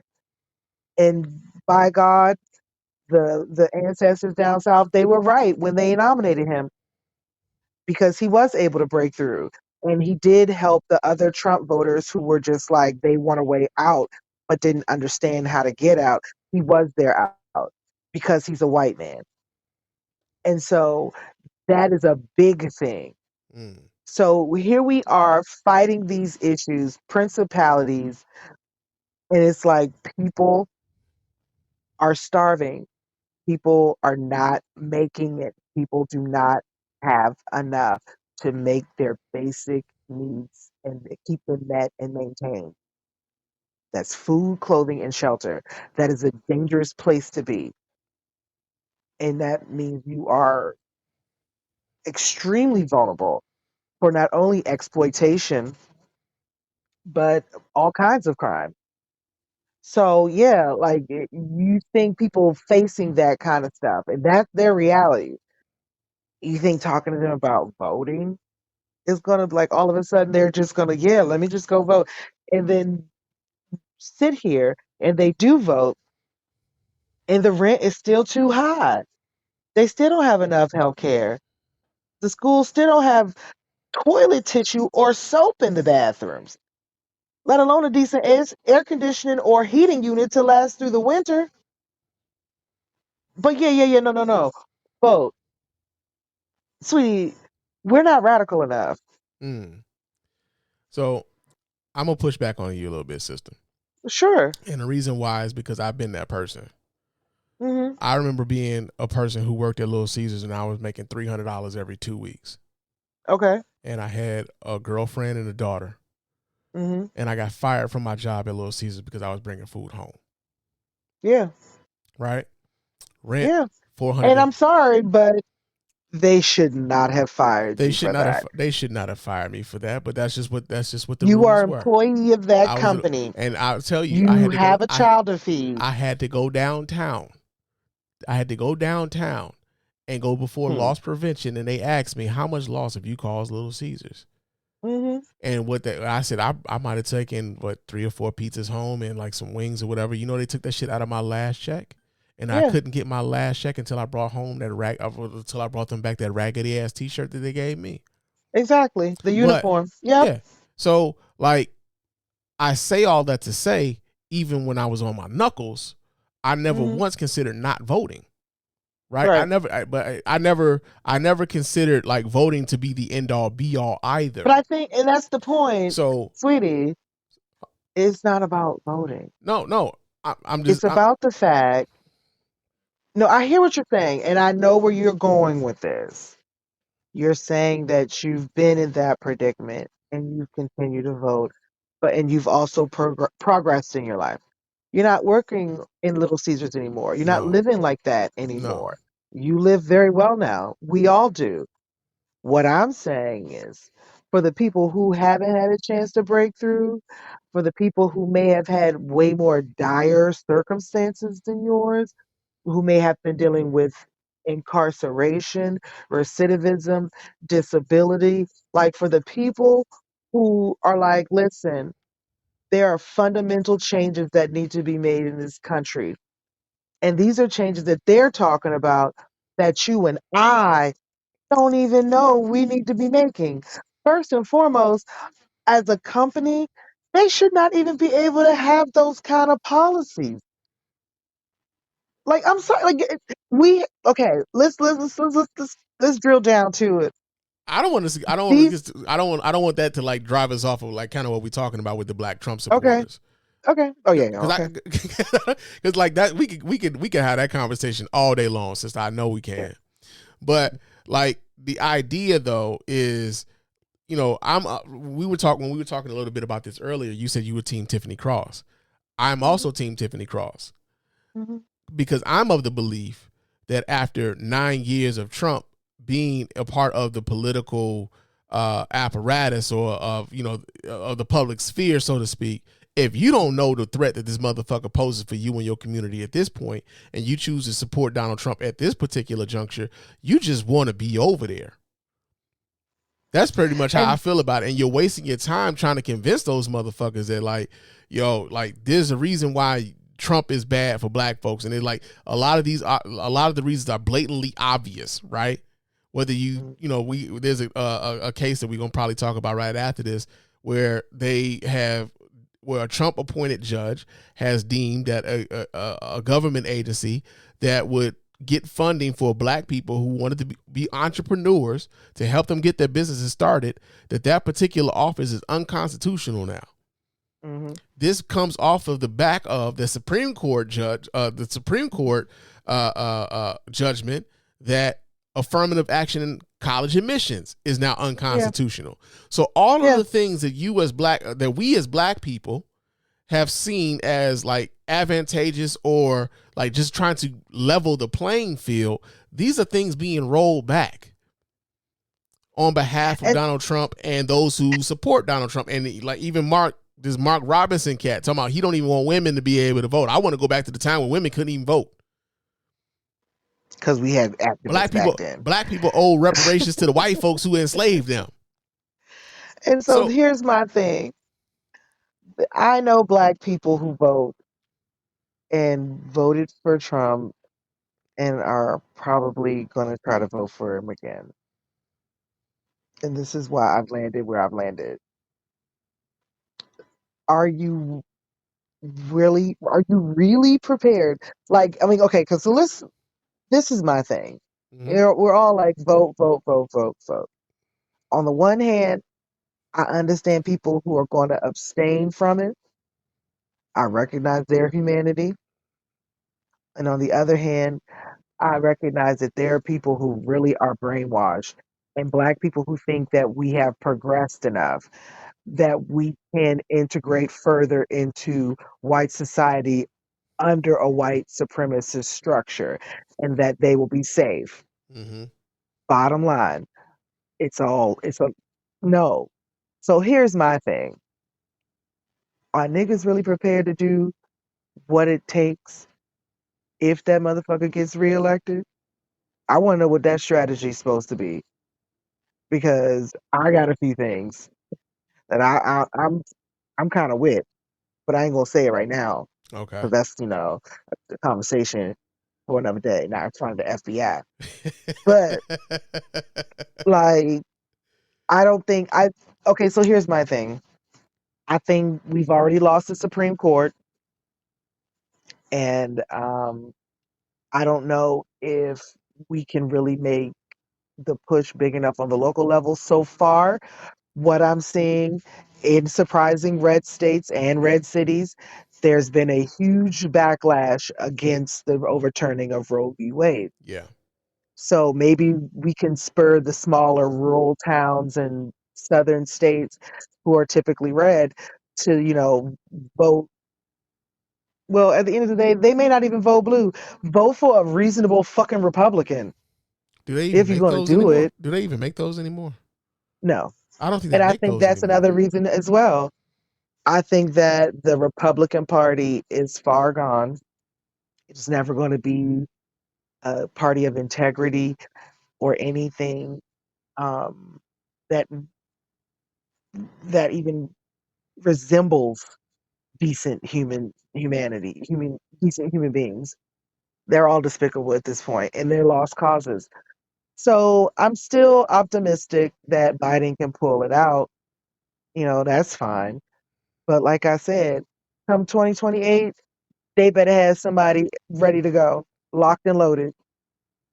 And if not, and Trump gets reelected and that happens, our niggas really prepared to do what it takes to survive. I don't think they I don't think a lot of folks are. And that kind of goes back into the comment that I made earlier about so many people just kind of whistling past the graveyard. Where we're talking about Shannon Sharp getting out of a fucking SUV for 3 or 4 days and whether or not he's gay. And oh my God. Like that's what motherfuckers are like really on. And you be like, yo, man, like, are you really paying attention to this other shit? I mean, I get that you could do both, right? There are people who could do both. But by and large, is that the conversation that is really being had overall? And 9 times out of 10, it's not. And so, like, no, I don't think that most people are really prepared for that. I think that some people feel as though, we lived through one Trump presidency. What's the worst that could happen between another? Was like, yo, y'all do realize we had a whole ass global pandemic that was poorly fucking managed while we had Donald Trump as president. And there was 1 million people who lost their lives that probably didn't have to. You know what I'm saying? Because that part, we also are not even dealing with the ramifications still have of the pandemic. It's still going. And I will never forget, like, my grandmother died in 2020. My favorite person in the whole world. And I remember there being restrictions on how many people could go to my grandmother's service. Mm-hmm. And like my granny deserved way more than what she got for her going away. Way more. I'll never forgive these motherfuckers for that. I lost 3 mentors in my life in the year 2020. I'll never forgive these motherfuckers for that. So like, it was ironically enough, the State of the Union was a couple of days ago, and one of those they do the response to the State of the Union, and the lady was asking, "Are you better off than you were 4 years ago?" And I'm like, I mean, yeah, bitch, we not under fucking lockdown no more. Like people are working again. The economy We're not better off. I don't think so. Well, I think overall, considering where we were, we are. Considering where we were, we are. There's a lot of people. What do you mean how? Like, how are we better off than where? Unemployment is lower. People are back to work. People are actually able to provide for their families, although like inflation is still high. Like people are actually able to move around. We got a hell of a lot more freedom than we had before. As far as like, before you weren't able to leave your house reasonably. There were lockdowns happening 4 years ago. Are you under lockdown right now, Cook? Listen, I ain't have a problem with lockdown. I mean, I didn't necessarily have a problem with it. However, I enjoyed like the time away from the job, but I also understood that like, I was making less money while I was away from the job too. I'll say this. We were still under the effects of the Obama budget policies during the pandemic. So it was way different. But by the time 2021 came around and the price of eggs was $9. We didn't get $9 eggs here, Cook. Oh, you had like $7 eggs, honey. Yeah, I'm sorry, but if you was in one of the places where your prices went up, I'm not saying that they didn't go up everywhere. I'm just saying like it didn't get that high here. That's all I'm saying. Well, bully for you, baby. They was trying to charge me $7 for some motherfucking eggs, and I almost lost my shit. Okay. I just wanted to go through that whole goddamn egg shelf and knock all them eggs over. Like, ain't nobody getting no eggs. Ain't nobody getting no motherfucking eggs. Or just steal it. Because goddamn, like, who's gonna pay some? I'm sorry. I'm pulling it back together. Go ahead. You got it. No, like right now, like the prices are extremely high. And maybe I'm saying it because where I am, but looking at rent prices and looking at the housing situation, depending on what market you're in and where you are, yeah. Oh baby, you're on the brink. Yeah. Some cities are on the economic brink, and Yeah. that's just the way it is. And also, too, what I don't think a lot of people understand, if you're insulated from some of this, I think what we're missing are all the ways that things still can go wrong despite doing all the right things. Yeah.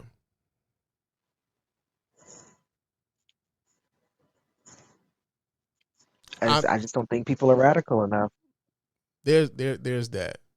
But I am of the belief though that if you were to ask me if I'm in a better position than I was 4 years ago, I would tell you yes.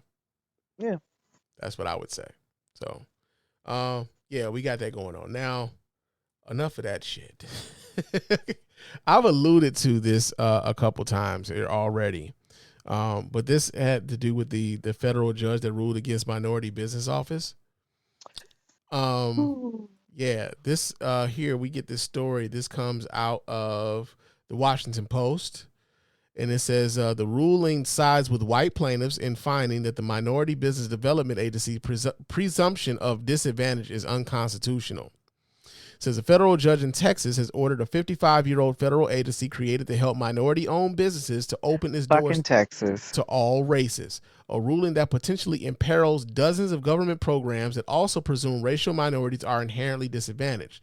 In a 93-page opinion rendered Tuesday, U.S. District Judge Mark T. Pittman ruled that the Minority Business Development Agency's presumption that businesses owned by blacks, Latinos, and other minorities are disadvantaged violated the Constitution's guarantee of equal protection.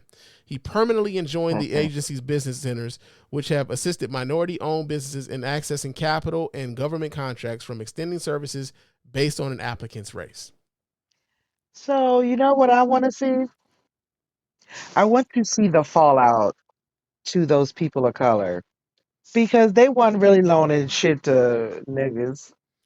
They There's a really huge weren't. entrepreneurship gap between African Americans and other people of color. But it's funny how they've gone after the legislations used to benefit black people and to tear them down. But what I don't think people of color are really going to be understanding is how that's going to impact them. Because I was I was on TikTok and someone made a point and they said white supremacy does two things. It contracts and it expands, meaning it'll expand to bring in a new group, i.e. Italians, Irish, et cetera, et cetera. But it will also extract, meaning once it's done its job and got what it's needed from you, if you are a minority, it'll spit you back out. So they were talking about here in Virginia, there's a school, it's a really good school, but it works on like a lottery system and you have to apply to get in. Well, they noticed that Asian acceptance rates have been declining, meaning that they are not getting in, but they were concerned because black students were still getting in. Mm. And ultimately, what they concluded was just that they're not well rounded enough. Like, yeah, you may have good grades or you may have good scores, but that doesn't mean you're going to be a good student or really enrich this program. So it's like they've been fighting to end affirmative action because they were told by strategically placed evangelical white supremacists, you cannot convince me that's not who's paying those white people to file those lawsuits, that, oh, if you just get rid of affirmative action and level the playing field, oh, you don't have to compete with those pesky blacks. You get in. No, you're not getting in. And it, like, I They're going to guess let those legacies in. the thing that's tripped out to me is that, like, this is kind of had like a snowball effect going all the way back to the I'm trying to think, was that the Holder v. which fucking case was that came across the Supreme Court, where they essentially they started gutting the Voting Rights Act. and they stopped the pre-clearance that a lot of the states needed to have in order to make any changes to their voting laws. And one of the reasons why they said that they needed, like, why they were changing it was because they're like, well, we don't need these laws anymore. Things are different now. And it was almost as though it was like, yo, are you forgetting that the reason why things are different now is because these laws are actually fucking in place? And if you do away with these laws, then shit will revert back to what it was before these laws were ever enacted. And this has had a snowball. It's a rolling snowball effect where now they've gotten rid of certain aspects of the Voting Rights Act, and then they've come back and then they said, well, affirmative action. They found the Asian person to be spearhead that lawsuit and be the face and forefront of that, to where they can get rid of affirmative action.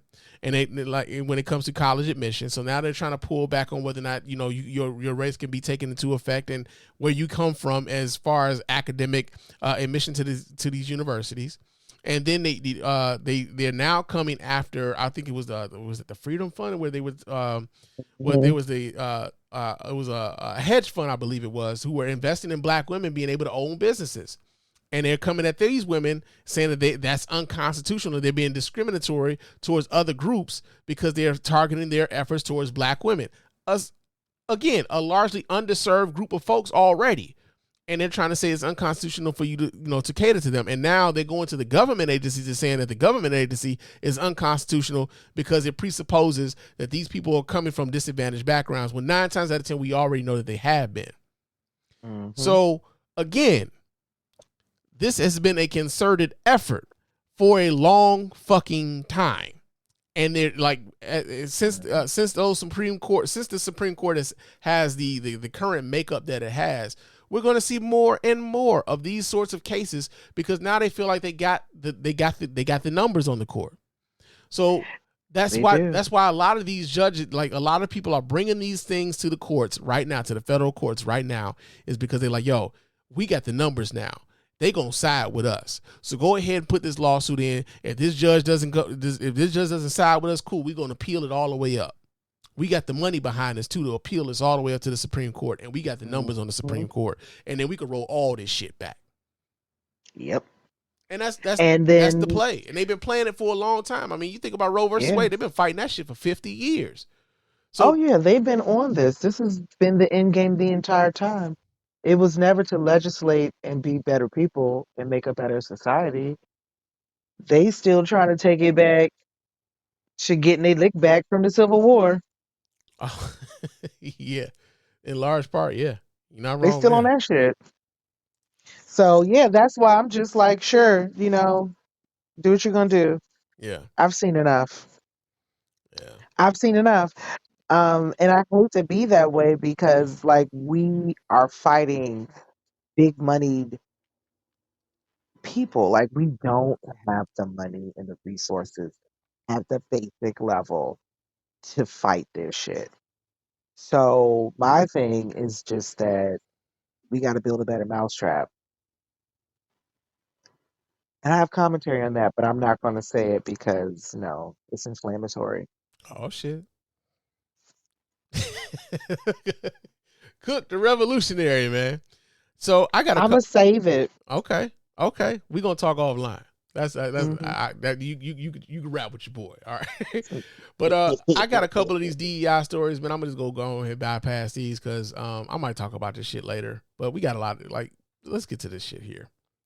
State of the Union. State of the Union was the other day, a couple of days ago. You had a chance to watch it? I did not watch it. No. I watched it. I was not interested because at this point it's like I'm a vote. Like, fuck it. It is what it is. Like, come on, I don't gotta listen to that shit.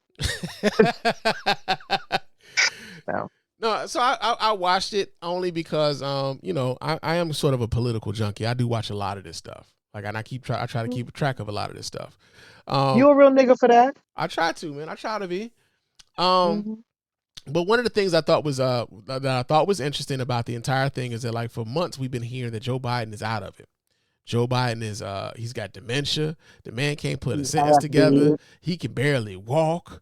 You know, the Republicans been laying it on thick, and to a degree where there's so many people, even on the Democratic side of the ticket, who are like, man, Joe Biden just too old, man. You know, he too old. We ain't never had no president this old. And it's like, I'll go back to this, man. We knew Joe Biden was old when we elected his ass the first time. And I know you alluded to, like, you know, maybe a backroom deal being made and stuff like that about him only serving one term. I'm not familiar with any of that shit. I was just like, yo, like we knew that, like, yo, they put Joe Biden forth because, yo, they thought that, like, he would probably be the only person who was capable of beating Donald Trump, right? That seems to be true even now. Right? Donald Trump is still the motherfucking Republican nominee for president of the United States. And so, like, although there were so many people saying, well, maybe he should drop out now and give, you know, Gretchen Whitmer, or maybe he should drop out now and give Gavin Newsom a shot, or maybe, like, I don't know where those calls start coming from people. I don't know if they were, I don't know where those calls were genuinely coming from. But I do know that, like, I never heard Joe Biden say, yo, I'm only going to run. I'm going to do 4 years and I'm going to get the fuck up out of here. I never heard him say anything like that. And so going back to the idea that people thought that, like, yo, we need this old white man to beat this other old white man. I think that same adage holds true even now, right? Considering. Now, the other part about this is this. Going back in the 2020 campaign, yo, if people didn't want Joe Biden as their nominee for president of the United States, man, they had opportunities. You know what I'm saying? Like, it wasn't as though there wasn't like 16 motherfuckers up on that stage vying for that opportunity to be goddamn the Democratic nominee. You had Kamala, you had what's her name? Tulsi Gabbard, who's now being considered as a vice presidential candidate for Donald Trump. How ironic is that? You had Marianne Williamson, you had Bernie Sanders, you had fucking Cory Booker, you had Mike Bloomberg, you had Elizabeth Warren. You had, like, I mean, they had a whole bunch of people. It was a whole roster of motherfuckers. So, like, that was your opportunity to, like, yo, man, like, I'm gonna put my voice in. I wanted an Elizabeth Warren, Julio Castro ticket. I forgot Julio Castro was on that thing too. I didn't even get a chance. I did. So, like, when it came to the Michigan primary, by the time I wanted a Kamala Harris at the top of the ticket. That's who I was prepared to vote for at the time. And she dropped out of the race before I even had an opportunity to go vote. So, like, all right, fuck cool. with Kamala, but she dated Montel Williams. I'm still gonna side eye about that. I mean, you know, sometimes players fuck up. You know what I'm saying? Listen. Sometimes players fuck up. But I'll say all that to say that I think Republicans did themselves a disservice by presenting Joe Biden as this decrepit old man who couldn't get shit done and who was on his last legs, who couldn't string a word together. All this shit. They've been spreading this for the longest. And now, after this, Joe Biden is, well, you know, he's too cantankerous and he was too ornery and he was way too loud, and where they jacked him up. They got him on some coke or something. Like, suddenly they said Joe Biden is on some what's that? Performance enhancing drugs when it comes to his performance in the State of the Union. So he's on that Schwarzenegger. He was on something apparently, according to the Republicans. He's on that juice. So check this out. The Lincoln Project. I'm not a fan of the Lincoln Project because, again, those people are still fucking. They're Republicans. They're Republicans, bro. And I'm not. I have not lost sight of, yo, the minute if at any point shit turns back to normal, they gonna go back to the shit that they was on. However, they did do a pretty good chop up of the State of the Union and what, you know, and how Joe Biden was performing during the State of the Union. So I do want to pull this up so, you know, so folks can kind of see what the Lincoln Project did with the State of the Union. So let me show y'all this here. And let me pull this up, make that big. All right. Let's see what they're talking about here. Look over here, Mr. President. I know it may not look like it, but I've been around a while. Good evening. If I were smart, I'd go home now. Bipartisan bill with the toughest set of border security reforms we've ever seen. Oh, you don't think so? like that bill, huh? That conservatives got together and said it was a good bill? I'll be darned. That's amazing. By repealing Affordable Care Act. I'm not going to let that happen. We stopped you 50 times before and we'll stop you again. Some of you strongly voted against it or they're cheering on that money coming in. I like it. I'm with you. I'm with you. If any of you don't want that money in your district, just let me know. Republicans can cut Social Security and give more tax breaks to the wealthy. I will. That's the proposal. Oh, no. You guys don't want another $2 trillion tax cut? I kind of thought that's what your plan was. Well, that's good to hear. The Federal Chamber of Commerce is, yeah. You're saying low. Look at the facts. I know you know how to read. Let me close with this. Yeah. I know you don't want to hear any more, Lindsay, but I got to say a few more things.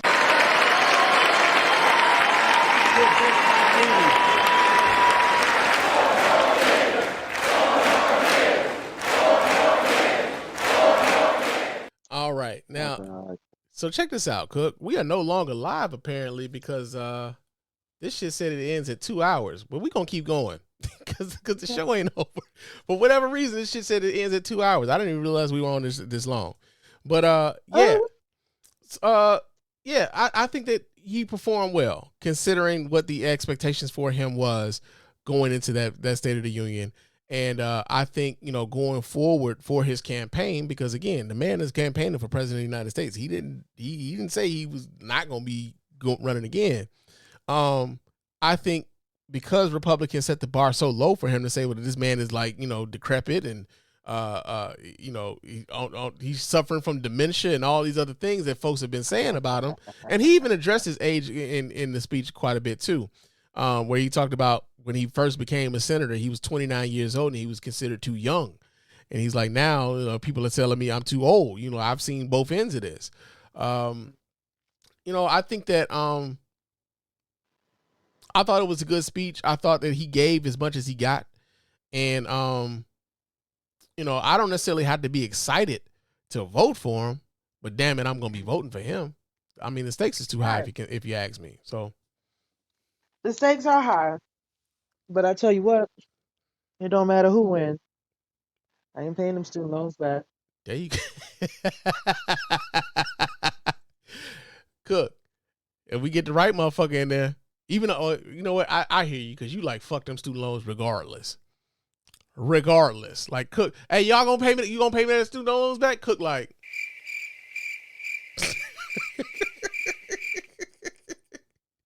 As the homie Anissa would say, they can take it in blood. Yeah. But I did believe that I thought it was a good performance for him, considering what the expectations of him going into that was. So you got that going on. That was good. I'm glad. It's like he took his vitamins. He did something. They said he was jacked up on Fox News. They were like, "Yo, jacked up Joe."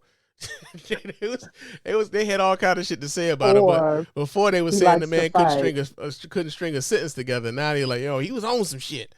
So you got that going on. He liked to fight, and he came there just to cut y'all out. I think that's what it was. Joe be ready. He about to fisticuffs. Because he said he was going to box Donald Trump. He did. He was like, "Man, I'll challenge you to a push-up. I'll challenge you to a push-up contest right now."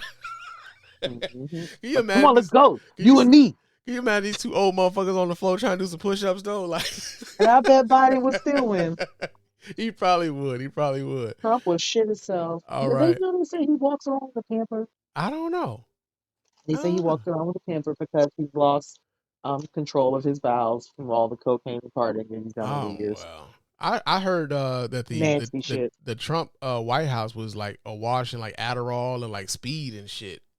Dealing with him while he was president. So in that little baggie of cocaine, It was probably stuck in the back of a desk from the Bush administration. I mean, it might have been. Or I mean, it might have been one of the people in his office. I Might have mean, been his son. it might have been allegedly, Donald Trump Jr. shit, and they just, just kind of popped up. That motherfucker always looked coked up, allegedly. Beavis and Butthead. Yeah. Our last story before we get on about it here. This is a good one because I want to get out of here on a good note. There was a family, a Chinese American family in California, who is giving $5 million to the black community because there was a black family who rented a home to them in a time where they could get no accommodations whatsoever. So I pulled this story up. This comes from NBC News. It says that brothers Lloyd Dong Jr. left and his brother Ron stand outside their childhood home on C Street in Coronado, San Diego State University. In 1939, the Dongs, a Chinese American family in Coronado, California, found themselves unable to rent a house amid racially restrictive housing laws that favored white buyers and renters. Emma and Gus Thompson, a black entrepreneurial couple in town, allowed the family to rent and eventually buy their Coronado property when nobody else would. Now, thanks to the Thompsons for helping them get a toehold in American society, the Dongs are donating $5 million to black college students using proceeds from the sale of the house. It may enable some kids to go and flourish in college that might not have been able to do otherwise. Janice Dong, 86, said about the plan to sell the family home they later purchased, as well as an adjacent property. The Dong family will also work to have San Diego State University's Black Resource Center named after Emma and Gus, who were born into slavery in Kentucky. Lloyd Dong, 81, said that the Thompsons gave their family a start with the land, and it's time for them to do the same for others. Without them, we would not have the education and everything else. So, yeah, man, shout out to this family, the Dong family. $5 million contribution to the black community, a way for them to give back to the community that, kind of gave them a welcoming when other folks here in these United States of America who, always talk about that American dream was denying it to this family. And so it was a black family that stepped up and allowed for them to enjoy that and graduate to that American dream, so to speak. And now they are in a position to donate $5 million to the community to help them become the family that they became here in the United States. So I felt like it was a good thing to kind of end on a good note, That was a really good story. Yeah. Oh, am I smacking in your ear? No, I didn't hear nothing. Okay, I didn't hear chewing nothing. on this gum. It's so good. But it was good talking to you here, sis, on episode 38. Let the folks know how they can get in touch with you. Okay, so I'm still at _Simmons on IG, and I'm not on Twitter. I'm getting the thread together. Get the thread together, because we on the thread. We on that thread train now. Fuck Twitter. And so I'm going to start creating the account for the show for on Threads. Okay. So that's where I'm going to be. It's where I'm looking at so far landing. So when that's up, you guys will know. New episodes coming soon. Your girls getting their shit together. I'm sensitive about my shit. We all are. We all are. Real I be talk. caring. I think we all do. Well, I take that back. Some of the motherfuckers, they don't care what they put out, but you got that going on. They don't care what they put out. I tell you, because some of the motherfuckers, you be like, y'all dumb. Yeah. But was that all? Was that all of it, Cook? Yeah. Okay. So So hold the people. let me remind you guys how to get in touch with us over here at the Mrs. Spann Official Podcast and let your voice be heard. Go ahead and hit up that hotline, area code 313-288-0485. That's area code 313-288-0485. Leave those voicemail messages. Those messages will get played here and replied to here live on the show. You can also email us here at feedback@thespannreport.com. That's feedback@thespannreport.com. Go ahead, leave us those emails. Those emails will get read here and replied to here live on the show. Follow me on Threads and Instagram. My name on both of those platforms is Mr._Spann. So go ahead and follow me there. Chop it up with your man Spann throughout the week. Leave us a 5-star review on iTunes and or Spotify. Those 5-star reviews are the ones that get read here live in the show. We really appreciate everybody who goes about the business of doing that. Doesn't cost you a dime, just a couple minutes of your time to let everybody know why you're rocking with us over here at the Mr. Spann Official Podcast and the Spann Report Podcast Network in its entirety. Also, check us out on YouTube. Leave comments on our YouTube videos, man. Subscribe to us on YouTube. If you listen to podcasts, if you watch podcasts, you can do that shit on YouTube too. So go ahead and chop it up with us that way. Leave us those comments there. And also go to our website at www.thespannreport.com. You can go there. You can donate to the show as often as you like, as much as you like. And of course, we really do appreciate every dime over here at the Mr. Spann Official Podcast and the Spann Report Podcast Network in its entirety. And also, copy yourself some merch, man. You know you like this shirt, man. This shirt kind of fly. I ain't gonna front. If it wasn't my name, I would rock it. You know what I'm saying? If it wasn't me, I would rock it. But no, real talk. For those of you who will support us in that way, we really do appreciate it, man. Real talk. But we are about to get on up out of here. We will talk to you guys again soon. But until next time, fam, peace.